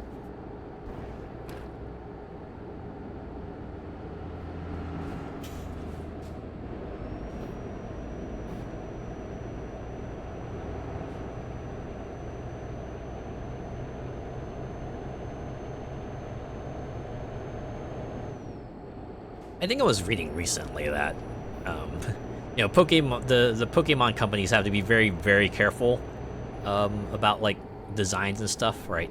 Considering like how big the franchise is, you imagine there have been like a tons and tons of fan art with like fan designs for Pokemon and stuff. That's why you always see them like be extra careful with like how they design things so they don't say like run afoul of a fan design or something like that, or maybe like a mon that was created in another game. I think I was reading somewhere that's like why we haven't seen an evolution in a long time. So you imagine evolutions have like a pretty consistent style, right? Even amongst like all the different types. But, you know, you imagine Eevee especially, right? And the evolutions probably have had like a bunch of fan designs for them, and they're probably hesitant to introduce a new one because anyone they might design now will probably look like some fan design out there somewhere, and it's probably a can of worms they want to avoid at all costs. Which is a bummer, right? Because the last evolution I believe we got was like Sylveon, right? Sylveon in XY. And that was like, what, mid-2010s? It's like, well, if we're gonna see another evolution, it will probably be if they introduce another type. And obviously, they're only going to introduce types if they need to, like, shake up the gameplay in some way or another, right? That's the reason why they introduced Fairy, because they needed to kind of break up the dragon dominance. That's the reason why they introduced Dark and Steel a long time ago, because they needed to kind of break the chokehold Psychic had on the competitive scene way back in the day. Ditto just looks like a square of jelly before you prepare it. Yeah, the amorphous blob. Honestly, they kind of picked the right thematic and themes and everything for it too, right? You would expect an amorphous blob to kind of assume the form of whatever else it saw out there. How many variants do you want? Yes. Ooh, nuts. Speeding? Yeah, I should be paying attention to that.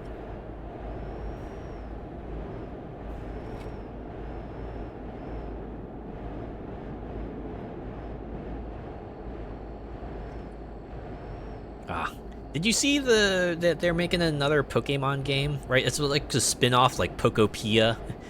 But the main character is interesting because it's a Ditto that's transformed into a human. Honestly, interesting direction they went for that, right? It's like, why not a human? I'm sure there's a good reason for that. The fact that they went with Ditto transformed into a human, it's pretty interesting.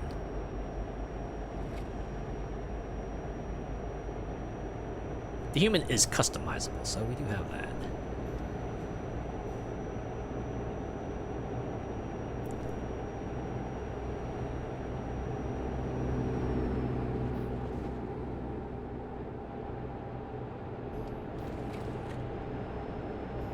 A random side note, but I do like the idea of regional variants, right? When they first introduced them in Sun Moon and kind of went forward with them. Kind of fun to see and them like just theorize, like, okay, so if a Pokemon that exists in this region, right, how would it change to adapt to the situation, right? That's always fun to see. Although you certainly wish they'd kind of stretch out, right? Like maybe stop doing so many Gen 1 regional variants. Right, yeah, got like so many other species out there that could probably use a regional variant, could probably do something cool with it. I mean, granted, we do have like Clodsire, right? We do have that, but the non-Gen 1 regional variants are like few and far in between. And now that I think about it, like, Scarlet Violet didn't introduce that many new regional variants, did they? Right? We had like think we had like Wiglet, right? I think there was another one. I think that was like it. And of course they were Gen 1 mods. Like, what?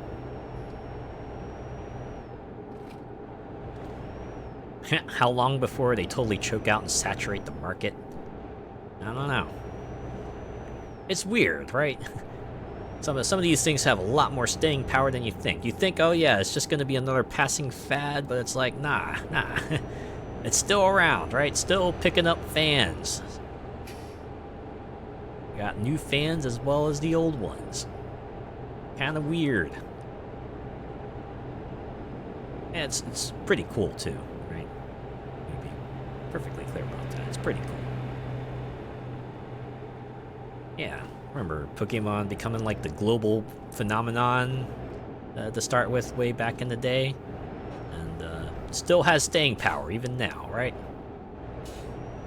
Something the kids and the adults can enjoy.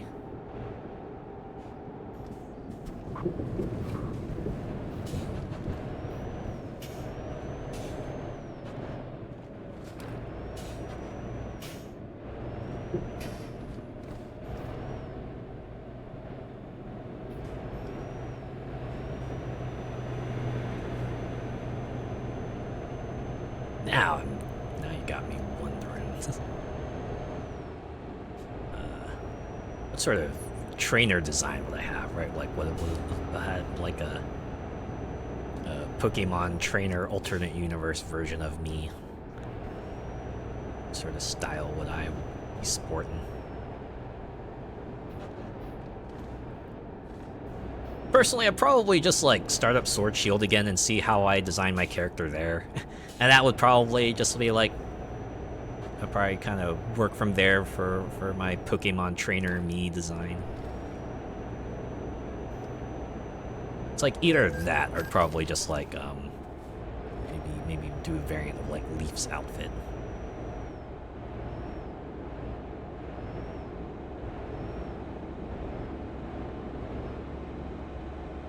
This wasn't the same for you when they split up Team Rocket.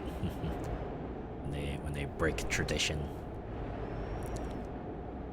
That's like the unfortunate thing of having a long runner, like, right? That's like you want to try to shake things up, you want to try something new, but the fans kind of just want to keep on watching the continued adventures of the old person, right? Even if they make jokes about the old fella, they're like, "Aw." When it's finally they finally try to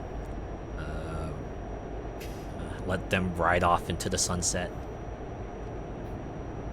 Sometimes it just can't happen, right? It's like with the Like a Dragon series, right? Like how they try to close the tail on Kiryu's saga, but it feels like he keeps showing up in subsequent games, right? He shows up in like the RPG games. He gets his own like non-numbered spin-off. Does make you wonder if they'll be able to give him a proper send-off. You can see me rocking the last style outfit. Oh, you know what? You're right. Yeah, I could probably work with a last style outfit. Yeah. You can see that. A bit of a mishmash of styles there. Your boy James deserved better. James always deserves better.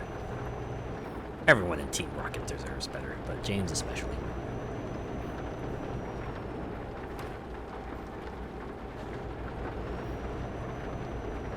Still got 49 miles on this little cruise here.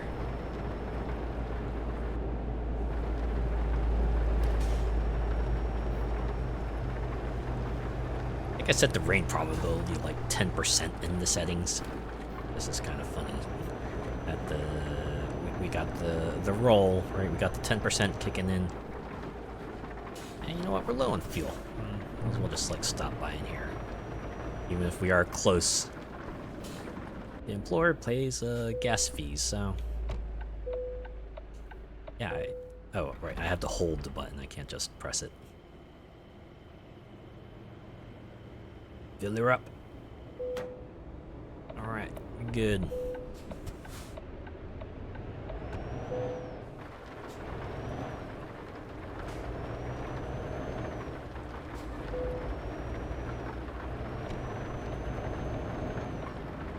just remembered where the turn signal inputs were for a controller, so I can start doing that again.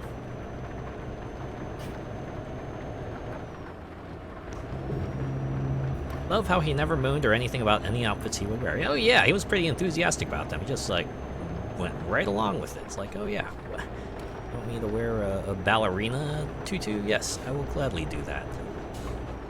Want me to put on the swimsuit? Yes, absolutely. All right, detour. Or you know what? Screw that. Fuck your detour. I think this is a video game. Slayed it every time, absolutely. Ooh, 13% damage, that's fine. It's not 100. Ooh, no, look at that accident. Oh, what's it, a helicopter? A whole ass helicopter, damn.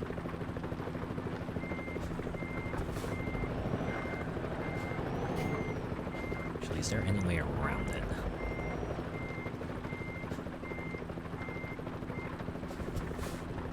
Should I just, like, try for a side route? Or maybe we could, like, squeeze in through the side here? Like, excuse me, coming through? Red light usage? Alright, yeah. Lobby.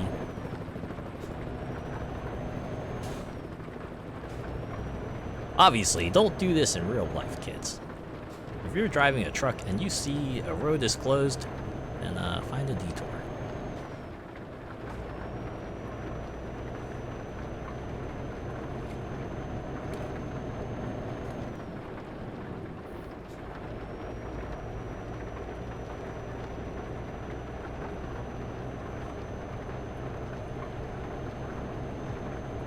With all the crashes and the other collisions I've done here, it's probably going to be a bit more of a costly job. I'll probably still make out in the green, but it'll certainly be a little less green.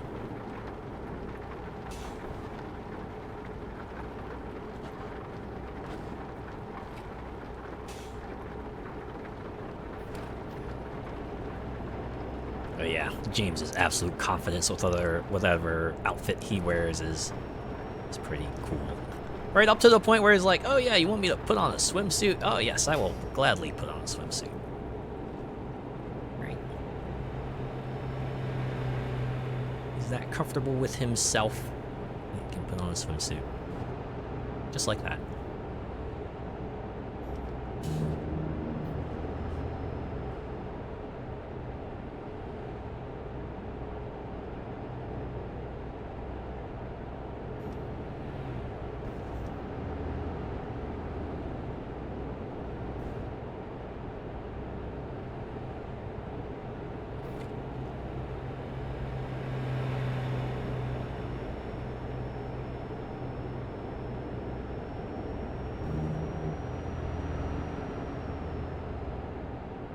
That's obviously going to be like a future thing for me if I introduce additional characters and lore.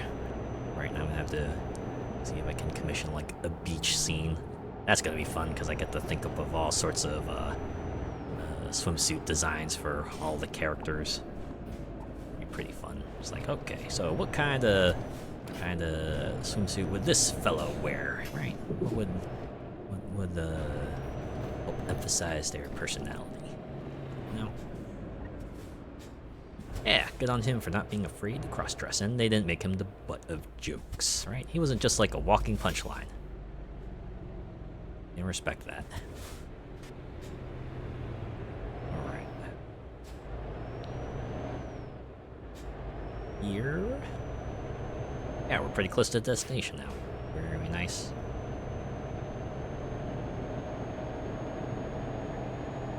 Yeah, customary beach episode. The obligatory beach episode.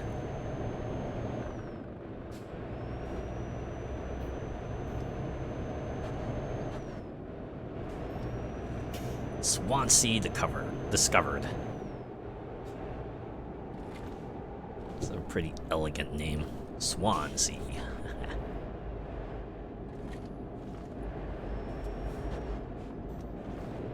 Oh, we got speed cameras here? Alright, better slow the fuck down.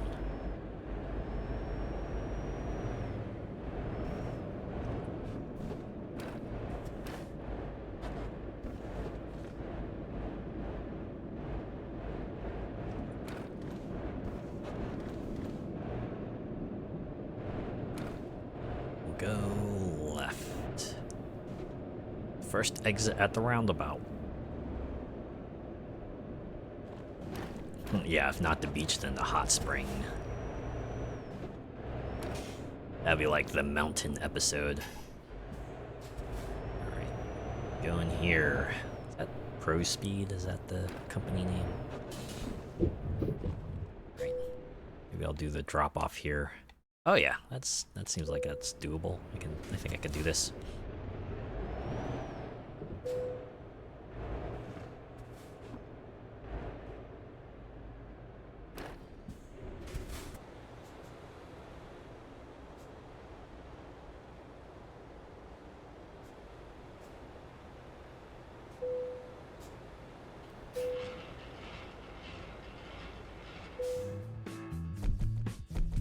Not a beach or a hot spring episode, maybe like some other episode, like maybe a Halloween analog, like a harvest festival or something.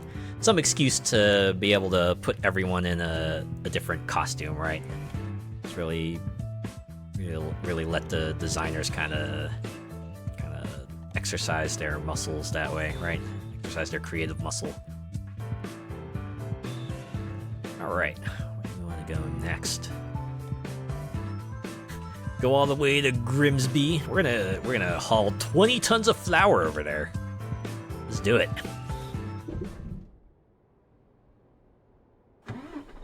20 tons of flour. We gotta be delivering this to a bakery then. Alright, just wanna make sure I'm like going in the right direction. Because I see like a fenced off area there, so that's very obviously not where I wanna go.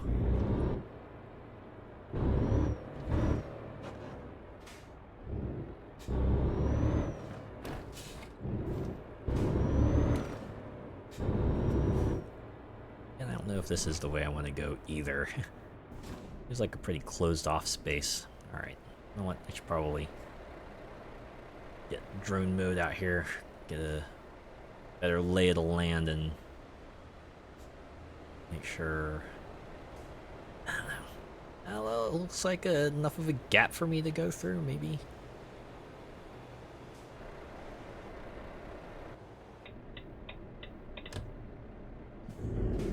Wait for the creators to be like, yes, we know you like this, bring on the fan art, right? kind of spur the folks that way too, right? Reminds me of this podcast I was listening to once, and they were talking about like Overwatch, right? And how the new event was coming along and everyone got new skins, and they were like, you know, a side effect of this is that it really gets the cosplayers going, right? Because now they got like a new outfit they can go cosplay as, right? It's like, oh yeah, look at that, like, you know, Mercy's got a new outfit. Now, you know you're gonna see like a Mercy cosplay with that kind of outfit, right? Like, oh yeah, look at that, Tracer's got like a graffiti outfit. You know, you can see Graffiti Tracer out there somewhere.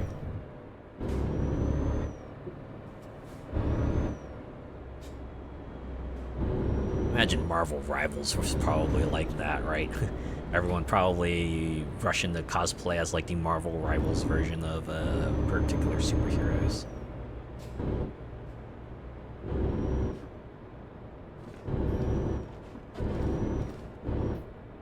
Or heck, now that like Marvel Tokon is a thing, I imagine some people probably cosplaying as like the Tokon versions of the superheroes too.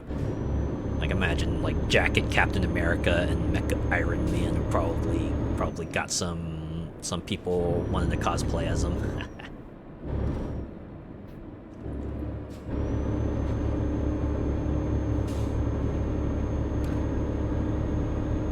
And heck, it doesn't even have to be like official designs, right? It could just be like an unofficial design, right? Like maybe someone cosplaying as the outfit that they saw someone have them wear as like you know, part of a fan art, or like, you know, even their own thing, right? Just like a theoretical alternate outfit based on the character, right? It's like, oh yeah, you know, this character has not been depicted wearing a maid outfit, but I have decided to cosplay as them wearing a maid outfit. That can be fun. Yeah, Ivy Valentine's outfit is pure fan service. You are right about that. Taki's is too, for that matter.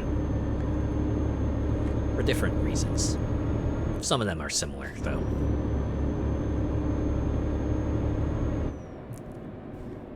Imagine Cassandra would probably also be for along that line, depending on which game outfit you have for her. Some of the FNAF cosplays look straight out of the games. It is nice when you get like someone who really puts the work into like making it look one-to-one. It's nice, right? I remember seeing way back in the day someone cosplaying as Professor Genki from Saints Row. That was pretty cool, right? You know, like the giant mascot head and everything. I was pretty impressed by it. It's pretty cool. Also, I really like Saints Row. I mean, I still like Saints Row now, but you know, I was more on the had my finger more on the Saints Row pulse, so I recognized them right out the gate. Right, it's like FNAF, Saints Row. You see like a person wearing like Gears of War armor or like a Master Chief power suit or something like that. Those are pretty cool too. Or like a Gundam cosplay. Those are like pretty crazy as well.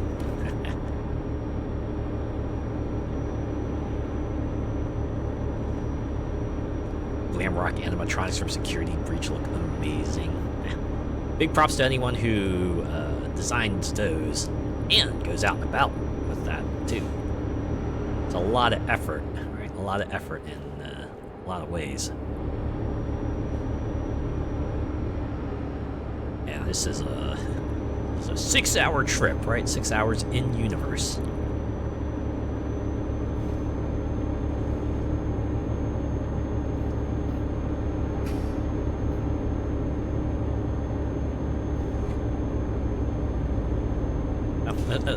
Outside of like cargo transport, were there ever did you ever do a trip, right? Did you ever do like one of those day trips where you drive to a place far away and just like visit during the day and then go back home, right? Just take a long drive back home. I used to do that as a kid. That was when you know, stores weren't like commonplace, so you know, there's like a particular store that we wanted to visit, but it was like a several hours drive, so we always had to make a special trip out of it if we wanted to visit it. But it was always like a fun experience for us, right? Because it's like a place we don't normally get to visit, so it was like special for us that way, right? It was pretty cool.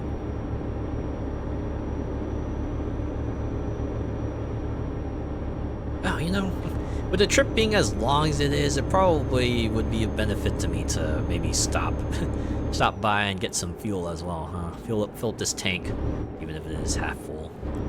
Probably just probably get it topped off while we're here. The employer pays for it, so might as well.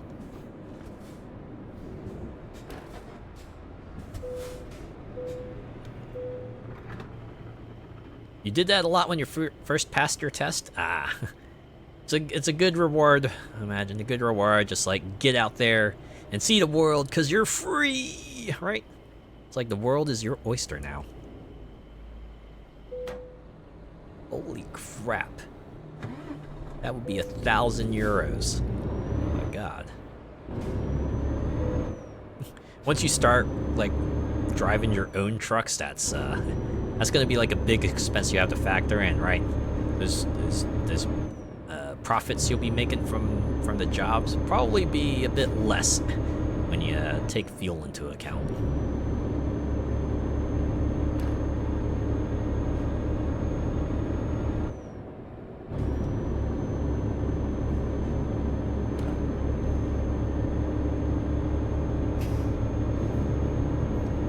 No more relying on buses. That is one of the bummers about like not being a student anymore.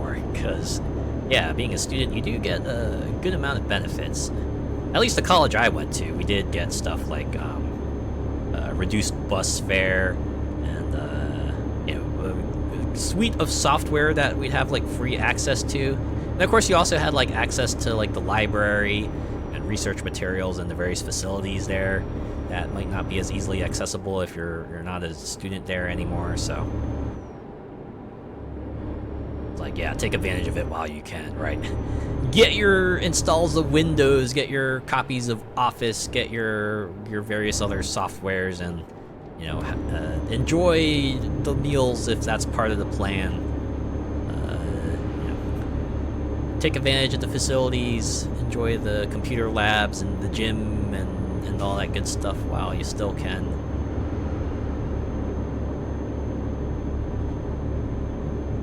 Yup, and maintenance and staff wages too when you start hiring. Oh yeah. Additional overhead as your business grows bigger and bigger. I certainly felt that when I was playing TCG Card Shop Simulator and I was like adding more employees and expanding the shop and increasing the variety of products I was stocking in the shop too. Oh my god, look at this bridge! Ah. Driving across bridges, that can be fun, but oh, whoops, I was going too fast. But also a bit scary, right? Even if it's like exceedingly unlikely to happen, you're always like, oh god, what if the bridge collapses while I'm on it? It's like the nightmare scenario. One that you hope never comes to pass, but unfortunately it does sometimes. And it really sucks for anyone who gets caught in it. Yeah, special bus passes and reduced train travel, right? Get your discount on the public fare. At least the place I was at, they also had like special routes for students that were like also free if you took them during certain times of the day. That was pretty cool too. A lot of the courses I went on when I was between jobs would reimburse travel costs. Oh, yeah, that's pretty cool too. I think my college did that too. There was one course we did that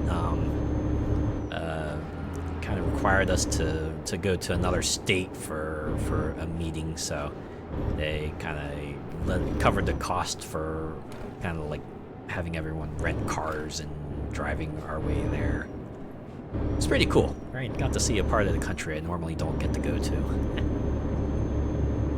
Even if only for a moment.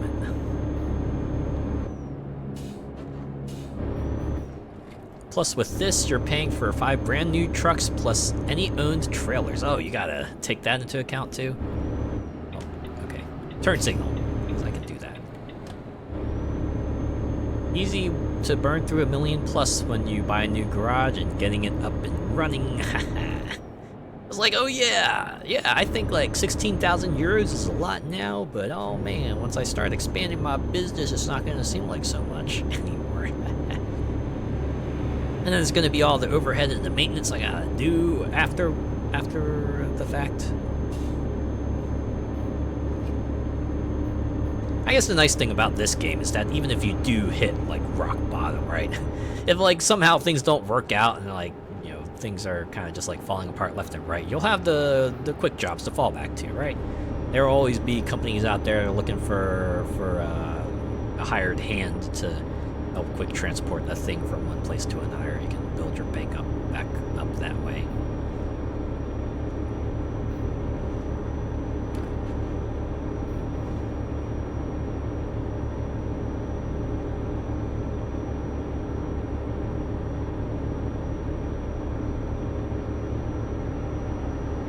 That's it. I'm sure there's probably challenges, right? If not like settable in game, just like a self-imposed one where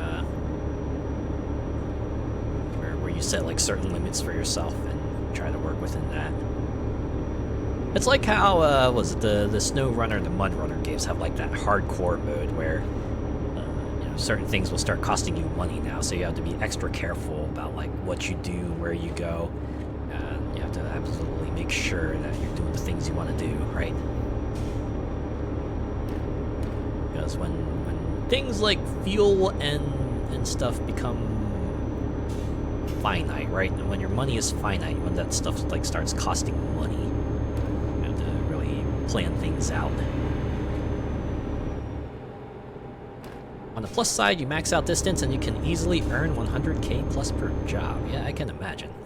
I mean, I already got like what 4k from that one long job, right? And I had like what 1 or 2 pips in the long job section. Yeah, I can see that ballooning once you throw some points in there.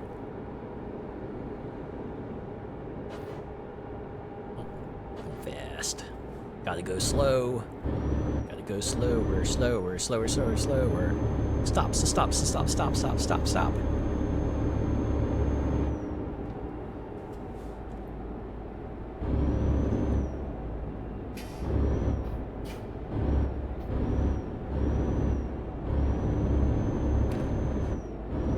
Still got 117 miles. We're going coast to coast. We really are just going practically coast to coast here.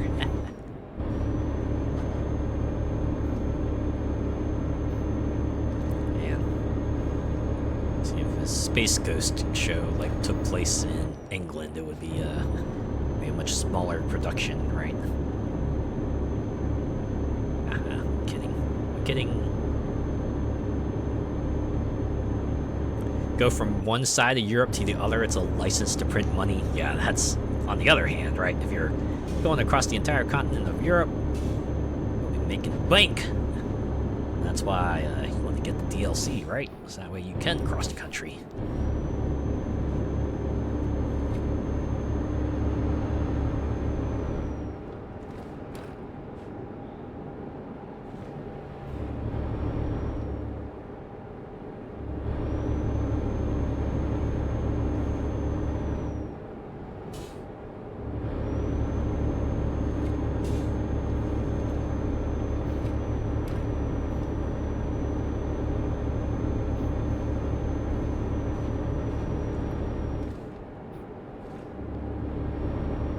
Wow, did anyone see the ads for Sonic Racing Cross Worlds?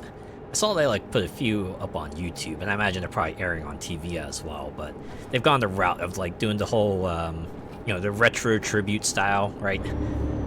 So kind of like in the style of commercials that you might see back then. And I admit, I do enjoy those, right? Especially if they manage to kind of successfully evoke the style of like this, the 90s or early 2000s.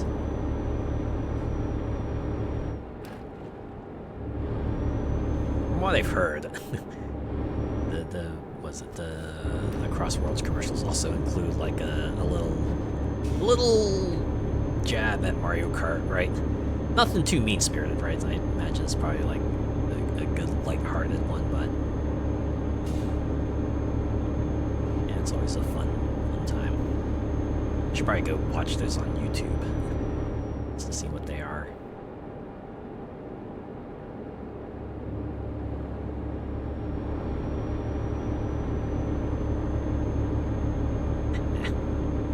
Man, look at that countryside. Those rolling hills and everything. That's the kind of thing you could see on a postcard, right? It's like, wish you were here. It says glorious scenic route here.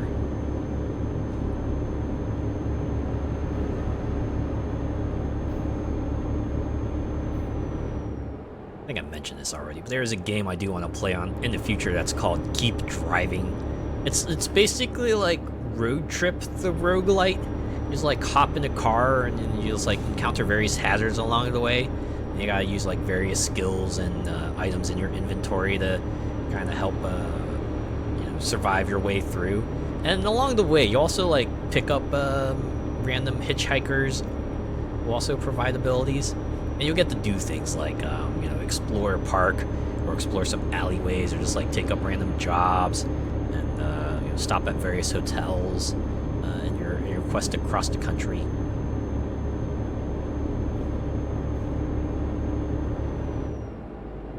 I think I played a demo for that during a Next Fest once, and I had an absolute blast with it. I wanna give the full game a go. Hope I gotta turn off here.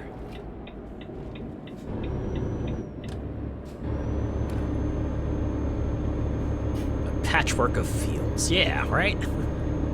It's pretty neat to see from any angle.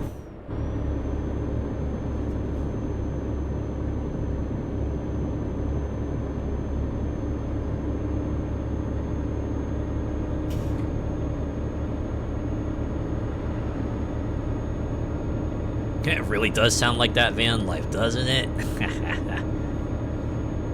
You know, those days where just like, oh, just go on the road, go somewhere, right?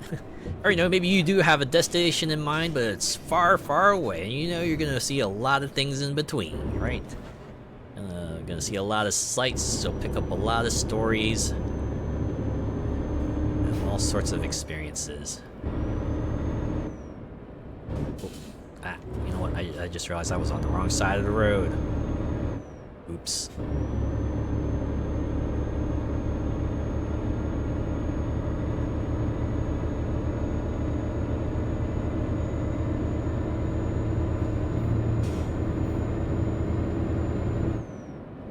Speed limit's 50. I will very much be below that. Even this little incline here is taking some effort to get up.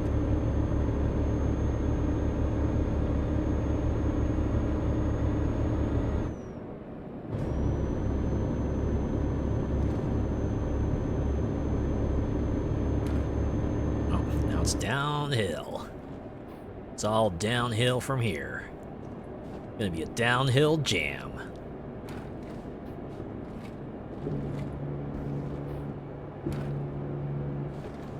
Just need some Superman right now, right? So here I am, doing everything I can, going on and all I am, pretending I'm a Superman. England equals new narrow roads, green and swarming with castles and ruins.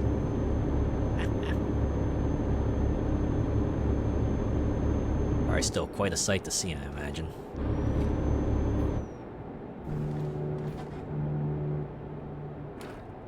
Honestly, it's like the kind of thing you can't get here in America, right? You can't just like drive down the road and see an ancient building on the side.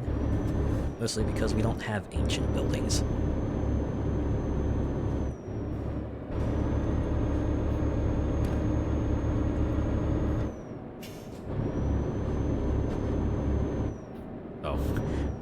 I saw that car coming. I was like, oh god, but wait, no.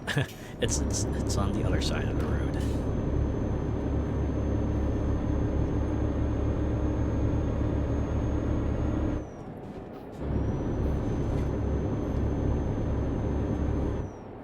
Right, 100 miles to go. Closing in on our destination here.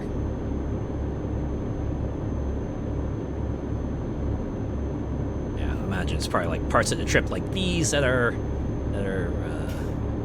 pretty harrowing, right? Where you gotta like drive through the back roads, you're not on the highway, you got less margin of room for error. Gotta be extra careful with how you're doing. Pretty much gotta be on high alert the whole time. Big props to anyone who can accomplish all that. Ooh.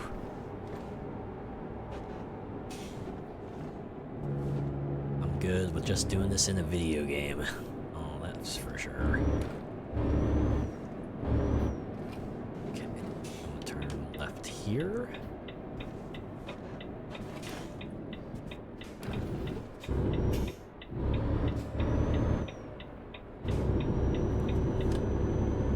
Saw a castle for sale for £15 million, but is set in 500 acres of land. Oh.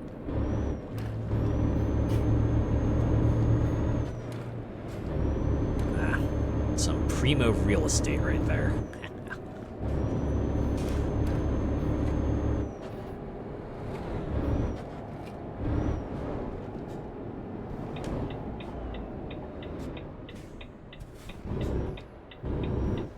Guess on a kind of similar note.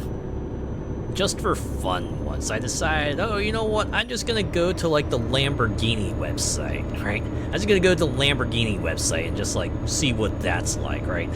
And well, it's sort of like any other car dealer website you see, but obviously they're catering to a higher tier of clientele. But I was like, oh yeah, let's see the cars, right? Let's just like see what cars they have on offer. I'm like, oh yeah, it's about what I was expecting. Yep. These cars are running like 6 figures, and even the used cars are still running like 6 figures. I'm like, all right, well, I've had my fill of that. went on to do my own thing.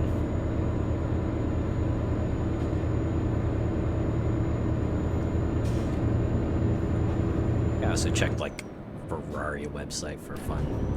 It wasn't much different, right? Luxury cars being luxury cars and all that. Yeah, manicured lawns, can you imagine that?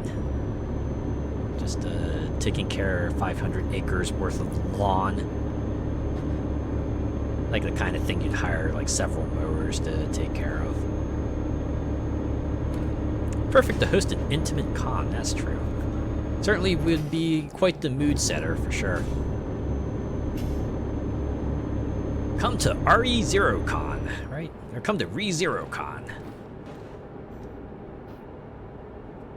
Or heck, doesn't have to be just RE0, right? You could just do like a fantasy con. Or like an isekai con. Something like that. They even charge like 500 for a bomber jacket with the Lambo logo on. Yeah. You're paying for the brand name, right? 500 bucks for the Lamborghini logo. Probably be better off just like, you know, buying your own jacket and then getting yourself like a Lamborghini patch and just ironing it on that way. Perfect place to hold a murder mystery. Certainly a perfect place to hold like some whatever upscale event you'd really want to, right? Because that's the kind of folks who would really want to check that out. Murder mysteries would be especially good there, and you're right about that. Any sort of mystery event, really. Or maybe an escape room. Could you imagine an escape room there? Oh man, would absolutely be a mood setter, right? Escape from the castle. Context could be whatever you think it is. Just escape from the castle.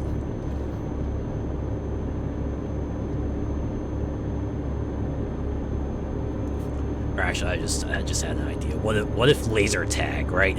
What if you just turned into a giant laser tag arena? Just pretend you're like playing Unreal Tournament or something. Oh yeah. That would be something for sure. That would actually sound like something like a tech company would do, right? A new age tech company would be like, yeah, we're gonna play laser tag in this venerated locale here, yeah. Garden parties in the summer with a barbecue and stuff would be choice. Yeah, that would be nice. Nice backdrop for a little summer feast. Would need a map to navigate the place with all those rooms and corridors. That's why it would be perfect for a laser tag arena, right? It'd be like, you know, those days when you're like playing GoldenEye on the N64 with your friends. How many people have done that? And if not GoldenEye, Perfect Dark, right? Or any other like, you know, multiplayer FPS or FPS-esque mode, right? You could be playing Banjo-Tooie for all I know.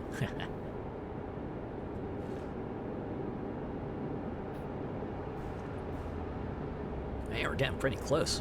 Got like 30 miles to go. This has been a trip, hasn't it?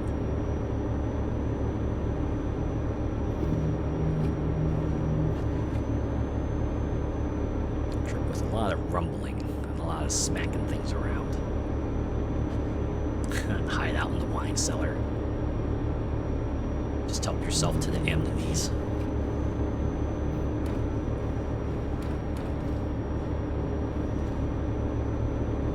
Real life Quake Arena. Heck yeah.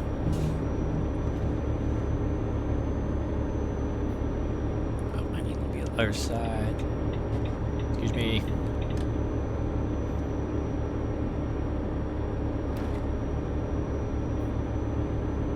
So pay attention to the speedometer. I noticed that the onboard screen also shows a sign with the speed limit, so that's nice to have there.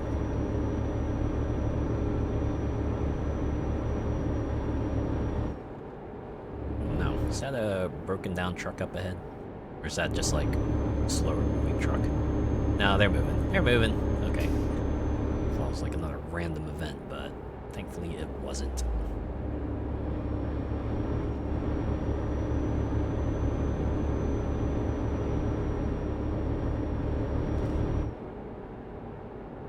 Yeah, it's too bad in like Quake Arena you can't like double jump in real life, right? You can't side strafe or bunny hop or go faster by moving diagonally. Or rocket jump. Don't rocket jump. Don't try to rocket jump in real life, obviously. It's just like, duh. With some help, you could transform a castle into a real-life Saints Row stronghold. Oh, God. That would be interesting. Let's turn it to like a little block party type of hangout.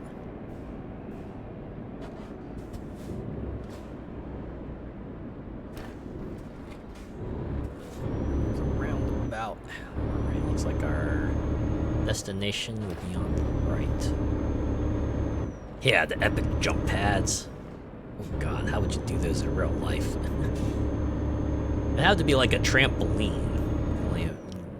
And even then, it still wouldn't propel you as far as like a video game jump pad would. Of course, that's its own can of worms, too. Have to make sure everyone signs like a waiver. Forgot to put up the turn signal there. Knowing me, get the power plant and make the Decker's headquarters. Yeah, there you go. Make yourself Hacker Central.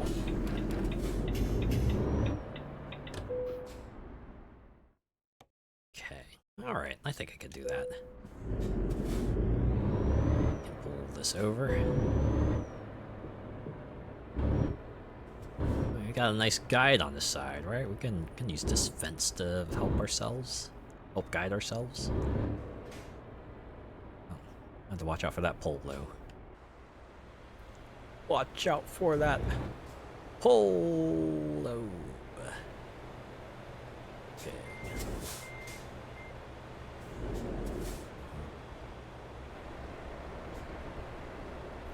Back into this.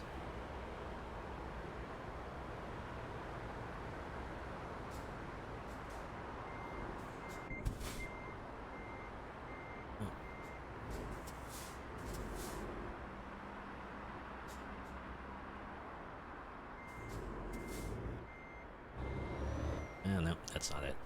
Okay, you know what? What if I just, like, pressed A? We'll just, take the money and run. Hey, look at that. 7,000. Right, almost 8,000 euros, and we got 600 XP. Pretty good payout for this trip. Get a load of mates around for collabs and stuff. There you go. You know what I'm surprised I haven't seen a lot of people play? Tower Unite, right? Because that's like a social hangout kind of game. I think that would be like the perfect thing for people to kind of just like hop in and just like, you know, go around and do whatever. But I don't think I've seen like many people actually play Tower Unite. Like once I start reaching out for people to collab, I'll see about like trying to do a Tower collab, Unite collab. Cause I don't know, it's a decent enough game for just kind of doing a little bit of everything, you know.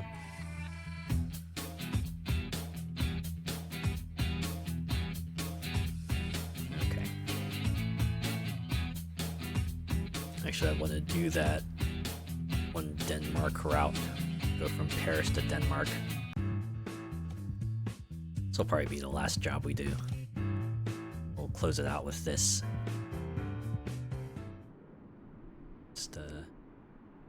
Just seeing a little bit of everything here. Right. A little bit of taste of this game has to offer. Right, can I go out this way? Is that gate gonna open? I have to assume it is, because it looks like one of those gates that slides open when you get close to it.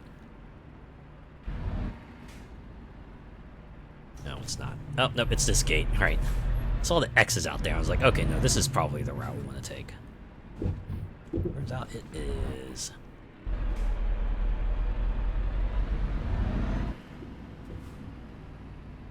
Paris to Germany. Nice. Yeah.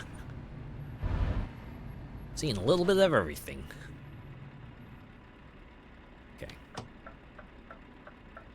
Let's wait for this car to pass. Make sure there's nothing coming on the other side. And we're out. Da-da-da. Da-da-da. Da-da-da.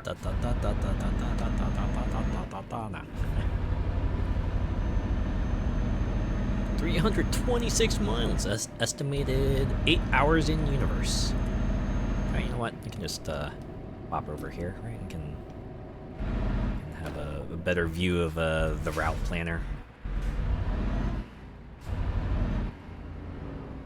Nice thing about having like a quick key to kind of move yourself around the screen, right? If you're covering something up, you can quickly just bop over to another side and good visualization of everything.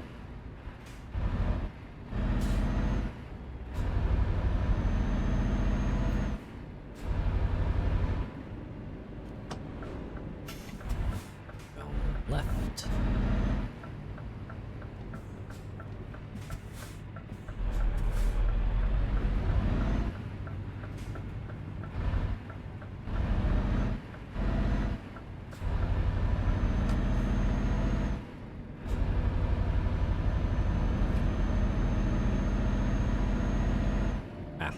You know what I discovered recently? Apparently, it's like this meme that's been going around that's related to Deltarune that's called Bergen Truck. Basically, it just involves like someone just putting silly lyrics to a song that's been floating around for a while. It's pretty great because the lyrics are just like absolutely cornball lyrics. Right? They include things like just like driving in my truck right after a beer. Hey, that bump is shaped like a deer. DUI, how about you die? I'll go 100 miles in an hour. Right? Just goes on like that. So, over the top and absurd. It's like nuts.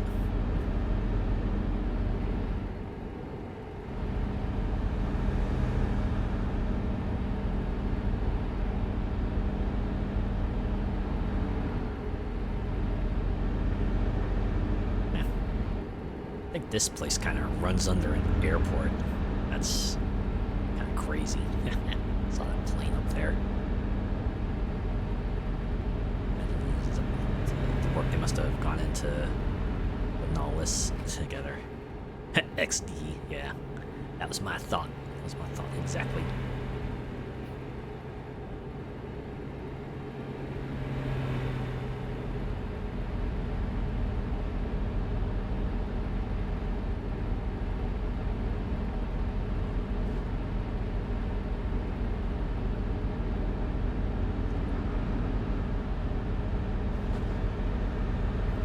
Funny thing is, I caught wind of it because someone made like a variant of the meme to kind of describe another thing in another video game, right? At least for me, it was because they were describing like a character in Fire Emblem Heroes that came out was just like absolutely nuts with just how well it could perform against like literally everything. That's why they adapted Bergen Truck. They're really pushing adverts for that new Metal Gear game. Well, new-ish, right? If you're talking about Delta. Yeah. But it seems like, on all accounts, it's a pretty good remake. Like, even if they are using all the old audio and everything, like, the graphical update they've done everywhere else is pretty cool. And then the degree of which they remade things is pretty cool too, right? To the extent that the PlayStation versions include the Ape Escape crossover, right? The one that they had all the way back in the PS2. They went and remade that as well. And then they went the extra mile, right? It's like, obviously the Ape Escape stuff can't go outside of PlayStation, so they went and made a Bomberman side mode for, like, Xbox and Steam. It's crazy, right?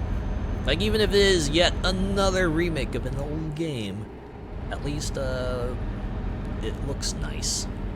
It looks nice and it's got some new stuff to it if you're playing it on outside of PlayStation, so pretty cool.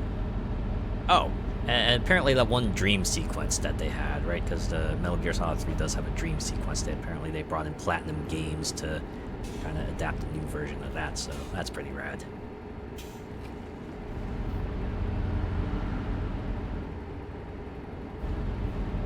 I wonder if that's gonna happen to me eventually. I'm gonna like just do a whole Metal Gear deep dive, right?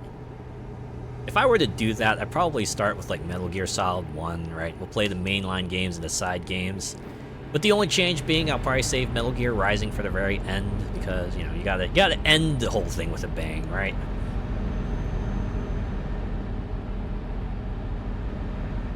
Oh wait, I need to be on this side. Solid Snake be looking weathered and old now. I guess that's what being outdoors a lot does to you. And you know, now I think about it, there would be a good reason for me to check out Metal Gear Solid because there's like the acid PSP games that I do want to check out because it seems like this fascinating mix of like, you know, card-based tactical game, right, with Metal Gear Solid characters. Of all the HD versions that they've done, I don't think they've done like an HD version of those games, right? We get all the other portable games like Portable Ops and what have you, but Metal Gear Acid 1 and 2 I do not believe you can play outside of the PSP.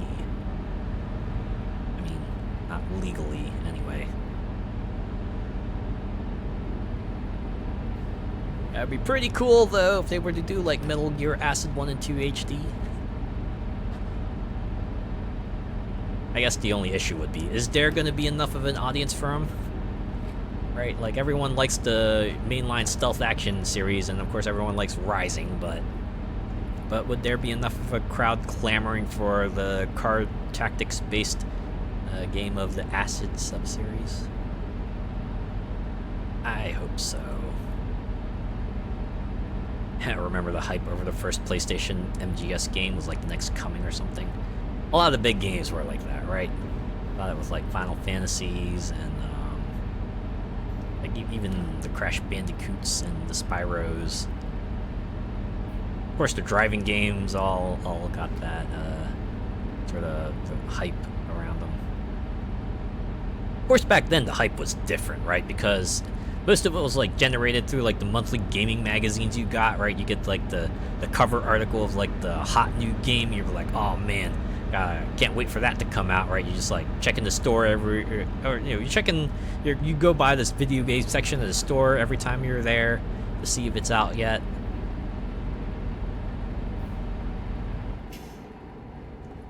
Or you know, maybe they got like a poster set up out there that tells you what the release date is.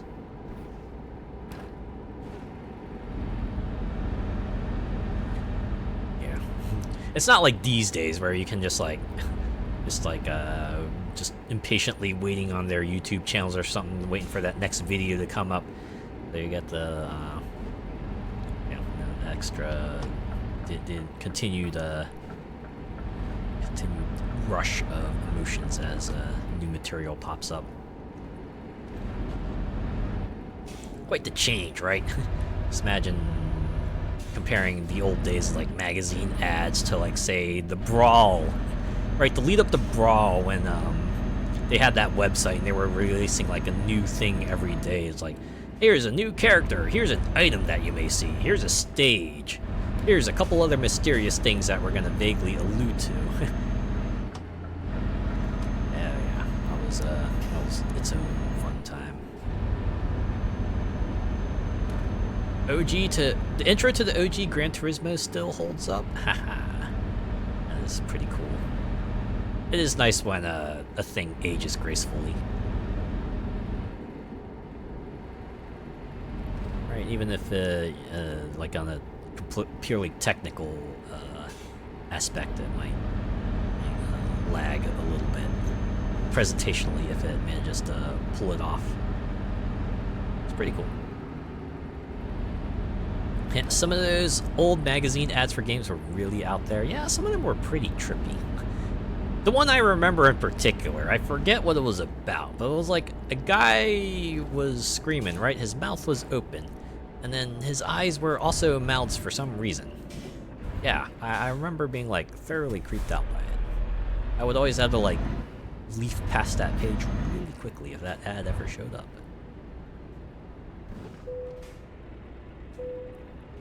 But there were certainly other ads like that too, that just like had a swirl of colors and seemingly weird proportions for like characters and everything that just made you wonder if you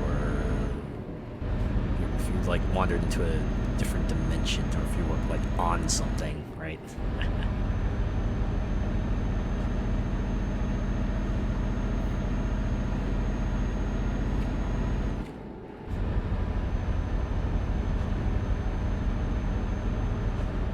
What are some old ads you can remember that just like super stood out to you?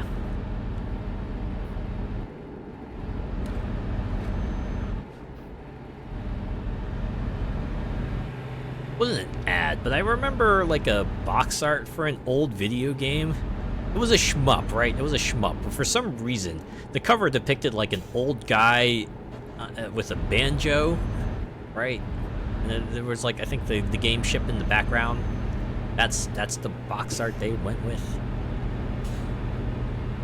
I think someone eventually came forward with an explanation, but it was always just funny to when someone brought that up in like an article or something like that. It's like, yeah, check out this like wild box art cover.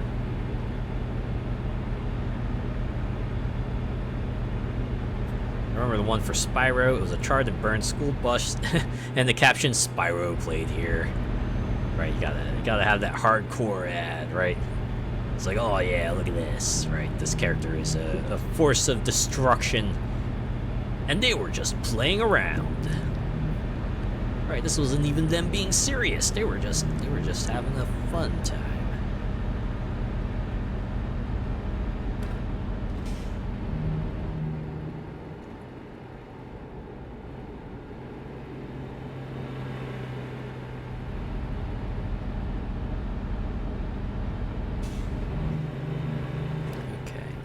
Straight here. It takes about half full and we're not halfway through the trip, so we'll probably have to stop at the gas station at some point and fill up.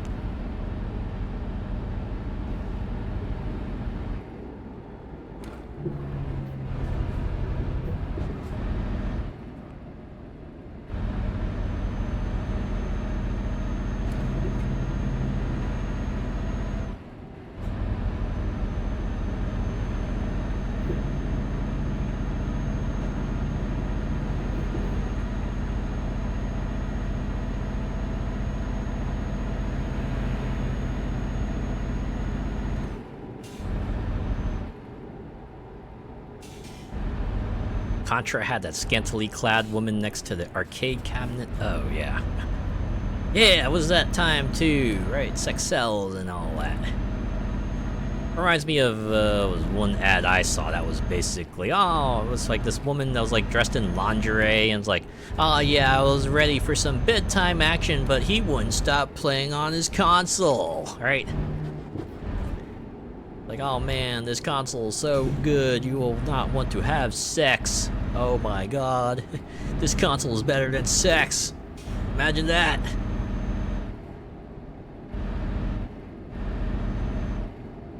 Yeah. Times were different. They were certainly weren't the best, that's for sure.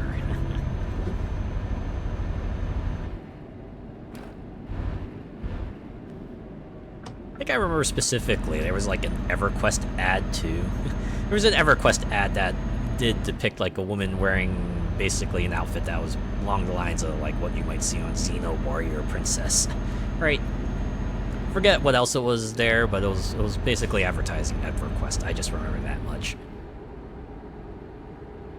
I wonder if I can find a scan of that somewhere. I have to imagine someone saved that somewhere. Feels like the kind of thing you would want to you would archive just to show off the absurdity of it all. Oh God, road work. You gotta squeeze into an even narrower spot. That must be absolutely frightening when you're driving a truck.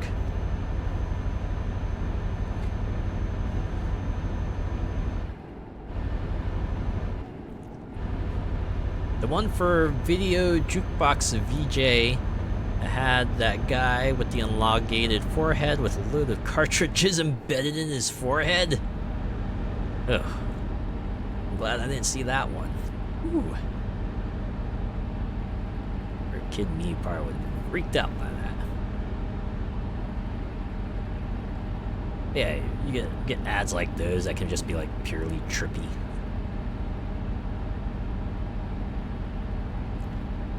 I was just like, I wonder what the design meeting for that ad must have been like. It's like, oh yeah, how are we gonna show off our video jukebox VJ? It's like, yeah, what if we just like gave a guy a really large forehead and just had like cartridges sticking out of it? Right. Certainly would be an attention grabber, at least.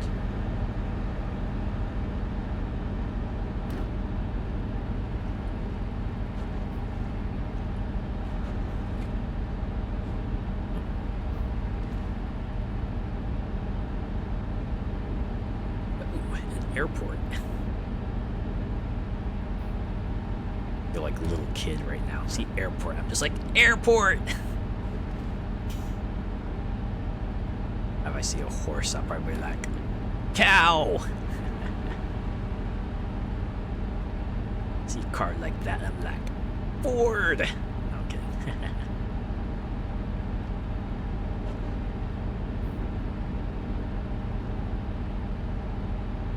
Reminds me when my nephew was starting to speak. And he really liked cookies, right? So he would go like, cookie, right? And we were like out at a restaurant one time. He saw the menu, and he pointed at like an ice cream float, and he was like, cookie! And of course, my sister-in-law corrected him. He was like, no, sweetie, that's a sundae.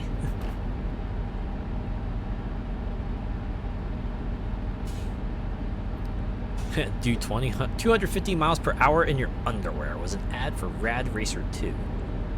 I mean, you could do that in real life too, right? I guess the issue would be finding a car that could go 250 miles per hour and then hitting that speed and then not getting pulled over by the police, right? Like all that is probably, with all that in consideration, right? Being dressed in your underwear is probably the least challenging thing on that list.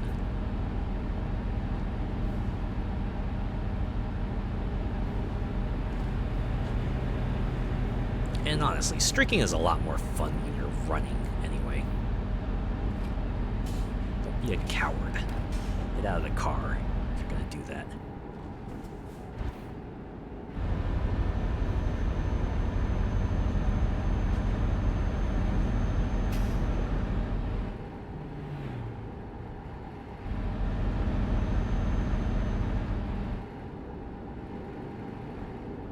Think about it. Would this be a good spot to stop for gas?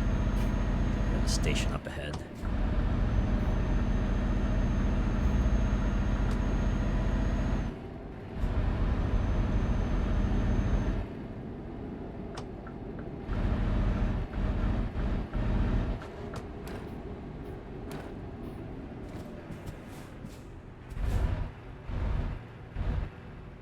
Oh, is there?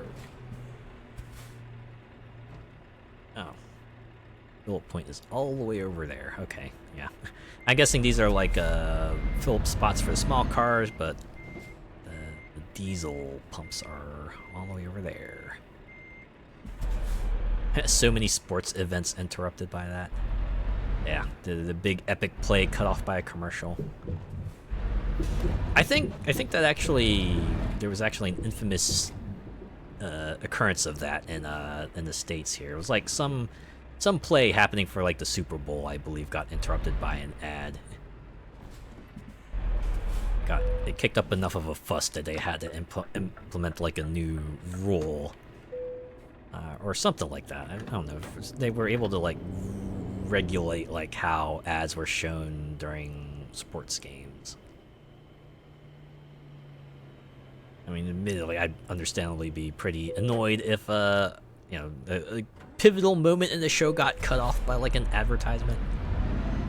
Right, that's the kind of thing you don't want to miss out on, right? Because there's a reason why people watch it on the television. There's a good variety of reasons why someone might want to do that, and it sucks if they can't get like the same experience that someone could if they were out there in person.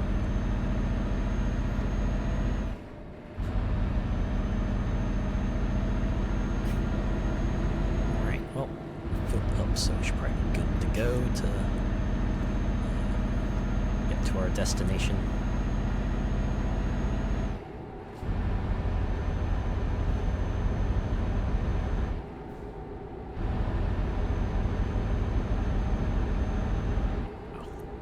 The speed limit. I should slow down.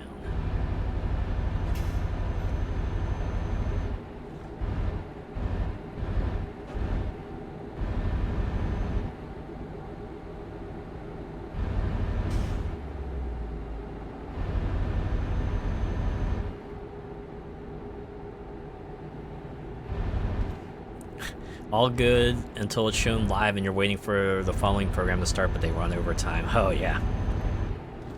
Certainly seen that happen with a good number of football games, right? when the late night shows have to start later because of it. Especially if they like air live, right? Especially if they air live.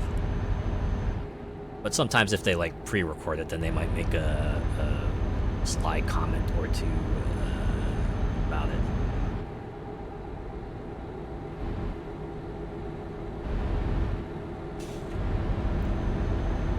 That makes you wonder, is like, how are they gonna abridge it, right? Are they just gonna like run fewer ads during the other show, or are they gonna try to cut it off at a good point so you still get like some semblance of a plot? No, you probably have to like pour one out for like the local news shows too. At least here, right? It's like most of the time the local news tends to follow like a sports game if it runs that long. Imagine if they have to start later, because those obviously shoot live, right? If it's like local news, they're obviously going to shoot live.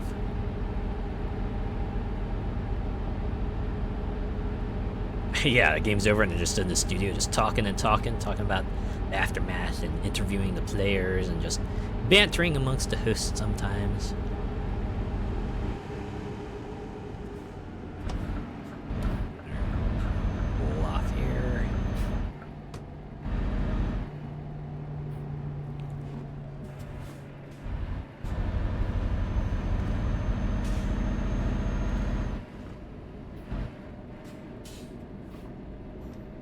I should probably turn on the lights. I hope I have them turned on.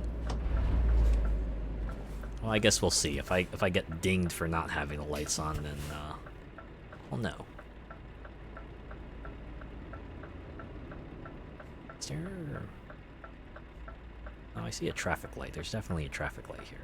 Okay, they're stopped. I have to assume I have green. Unfortunately, I stopped a bit too far forward, so I can't see what the light is.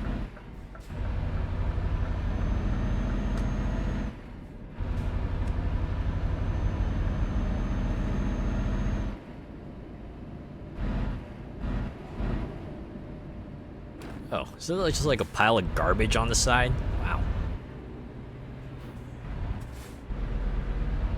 Yeah, I'm sure it's like a designated garbage pickup point.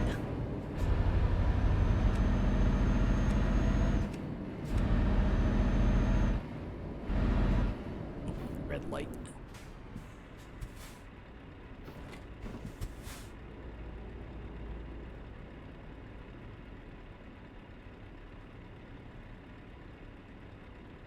If this truck starts moving, then we're good. Do they still do that thing where they use a stylus with the screen with the X's and O's? Like, they should have done this, this, and this. Oh, yeah, yeah. When they just, like, freeze frame and you start seeing the lines appear, it's like, oh, yeah, you can see. This guy had, like, 3 decisions they could have gone with, right? They could have done this, or this, or this, and then they went with this. Yeah, they do that. They do that sometimes. Although, they also do, like, a thing where they might, like, put, like, graphics directly on the field, right? So instead of just like, you know, freeze framing and then drawing lines, you might see like, say, like a line on the field itself, obviously kind of drawn on there by computer. The wonders of technology, am I right?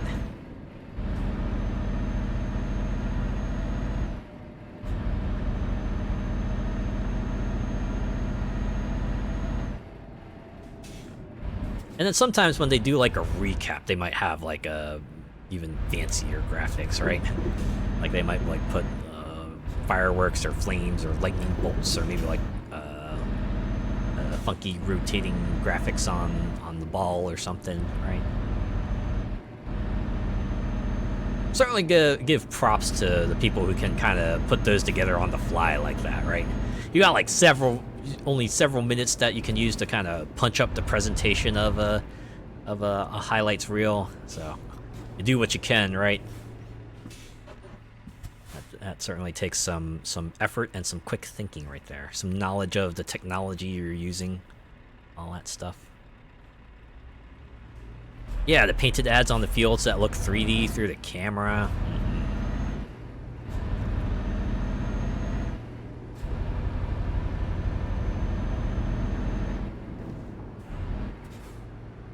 I think this is the longest I've been on like local roads.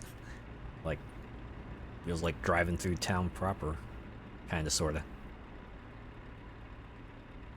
And it's similar to like how you would drive through like Los Angeles or San Fran in American Truck Simulator, right? Something like that.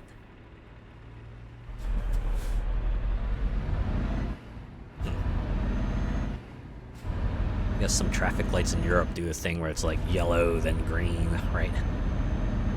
Like, alright, we're about to switch, get ready. I guess it really helps for things like the electric vehicles that actually do turn off when you're idle. A little bit time to start them up before you have to go on the move again.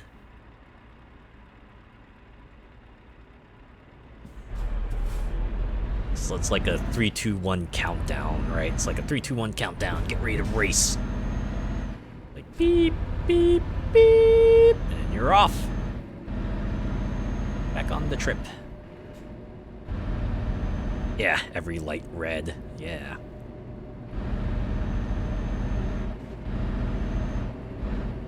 You can see those castles in the distance. If those aren't castles, they're like landmarks, ancient buildings. Your buses do that. They'll switch off at stops and traffic lights. Ah. It's pretty cool.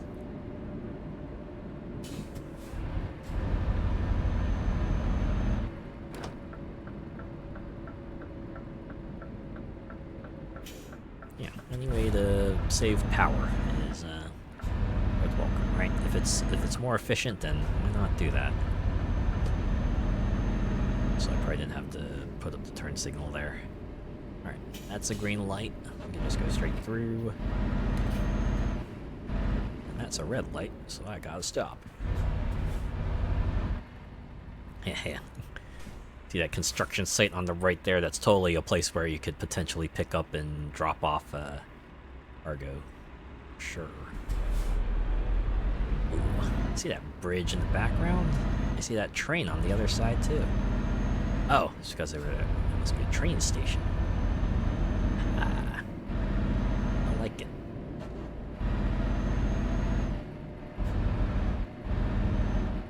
Look at that. Look at that giant sidewalk on the side. Look at how, like, walkable this place is, at least. It's like, sure, you got places for your motor vehicles, but, man, foot traffic, it's served pretty well here, you know? You could get could get from place to place on foot around here, I imagine.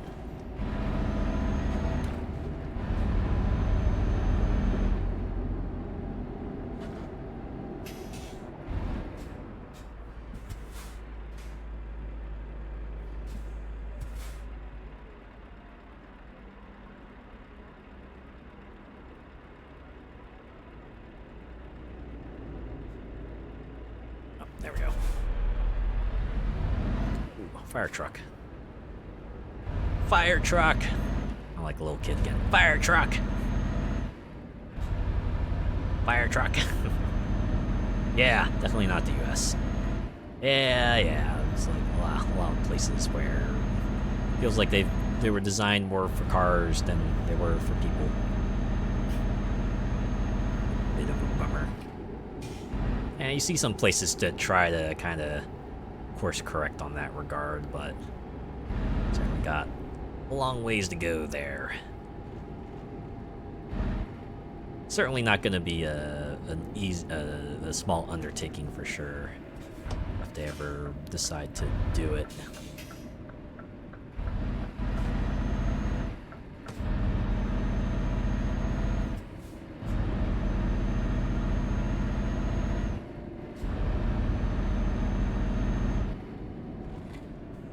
It's 31. Gotta slow down. Turn left. Turn left again.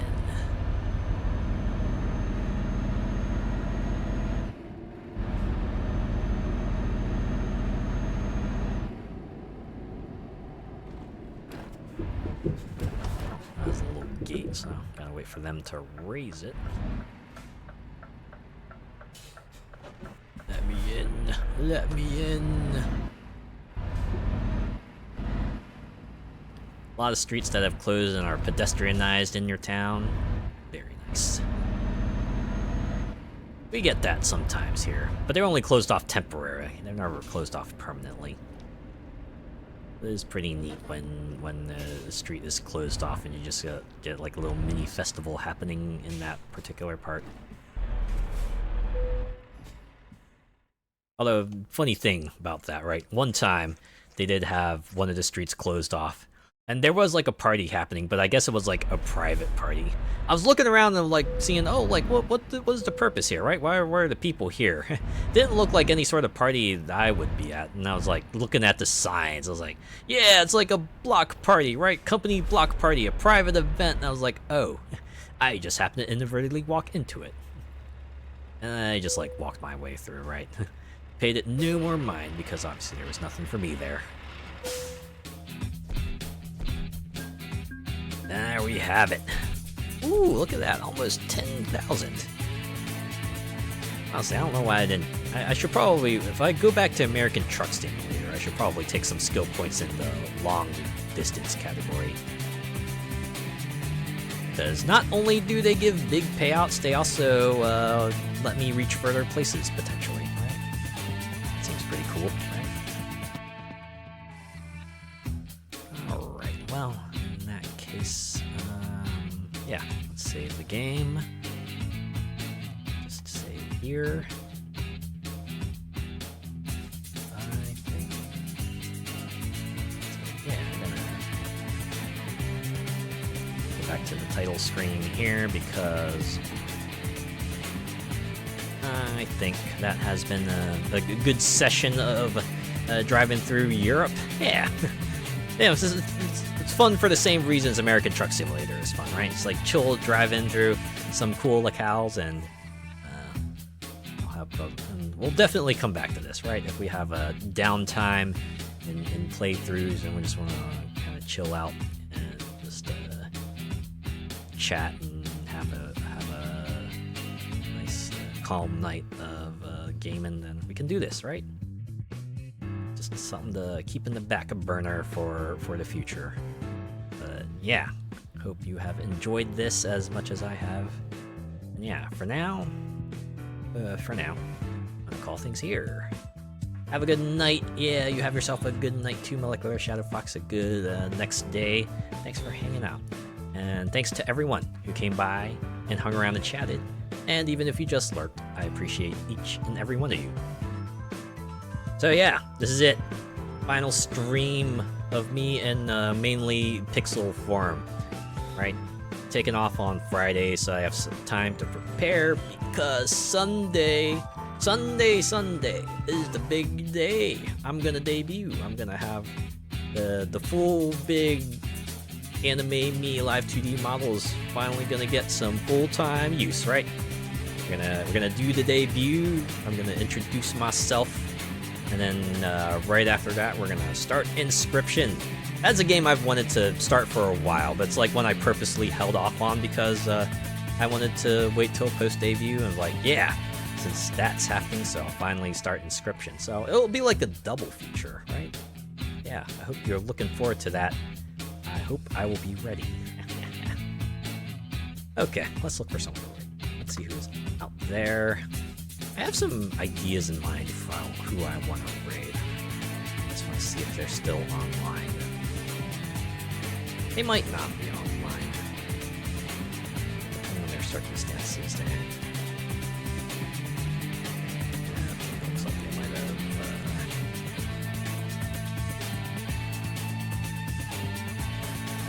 signed off. Okay, well, we can always find someone else.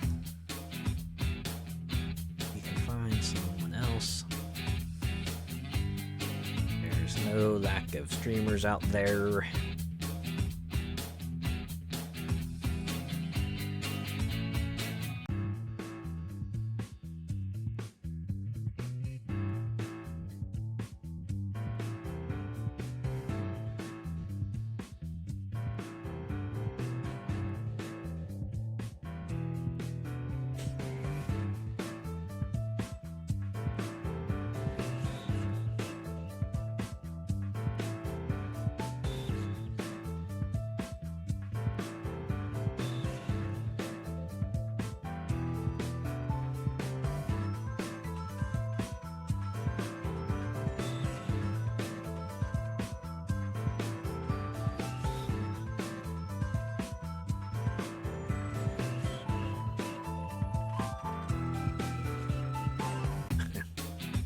Someone's playing Need for Speed Pro Street.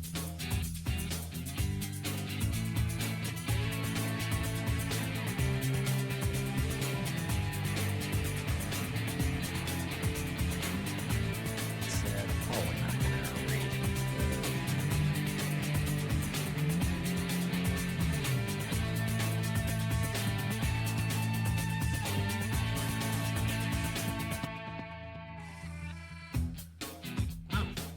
Someone playing XCOM. XCOM Enemy Within. Man, that takes me back. I remember when that game came out and everyone was raving about it. I mean, as they should, because that game is cool. I feel like that might be a fun game to do as a community thing, right? Have people kind of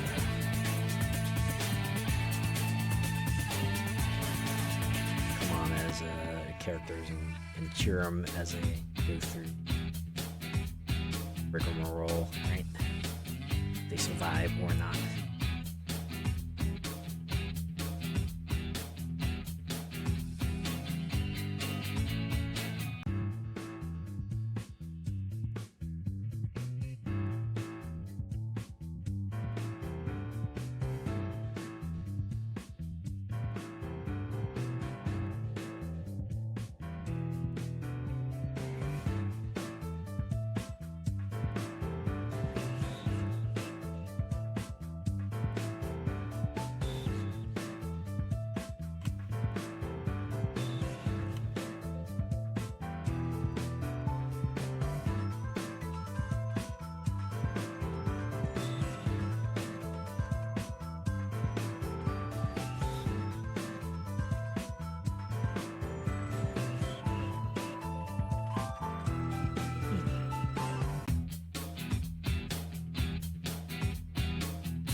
think I've narrowed it down to like 2 people. Just trying to decide in my head. Just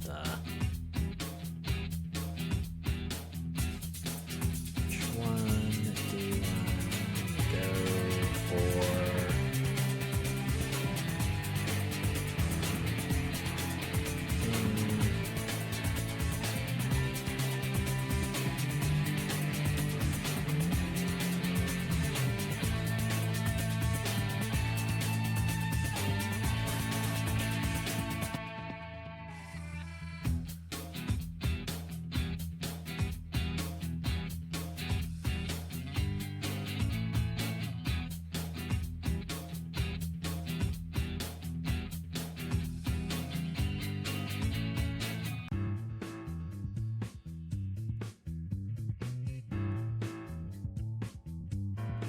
Okay.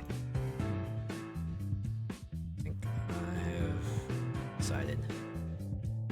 We were talking about this earlier, so that would make for a pretty decent segue. Get on here. Fire up the read interface.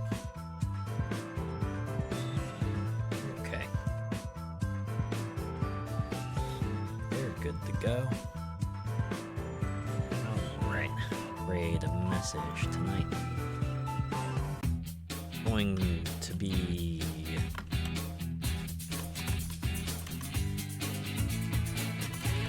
Euro Truck Raid.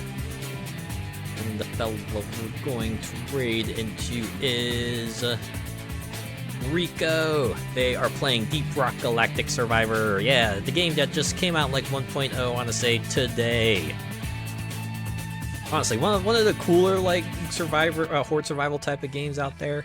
Lots of carrots on the stick to go through, and they've certainly streamlined the process, so hopefully not as daunting as it used to be. But yeah, a lot of new things to go for, and it's pretty cool, so it'll be a fun time, right? Let's go over and give Rico our support.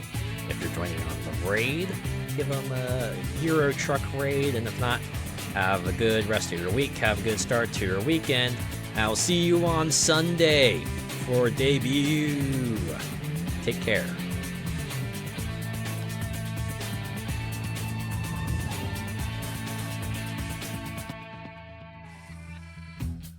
So much to do. But yeah, I picked this because, right, it's like you're getting on the road, you're setting out on an adventure, right? So and see new sights. We're about to step into a new land, a new world, a new era, a new arc. All right, see ya.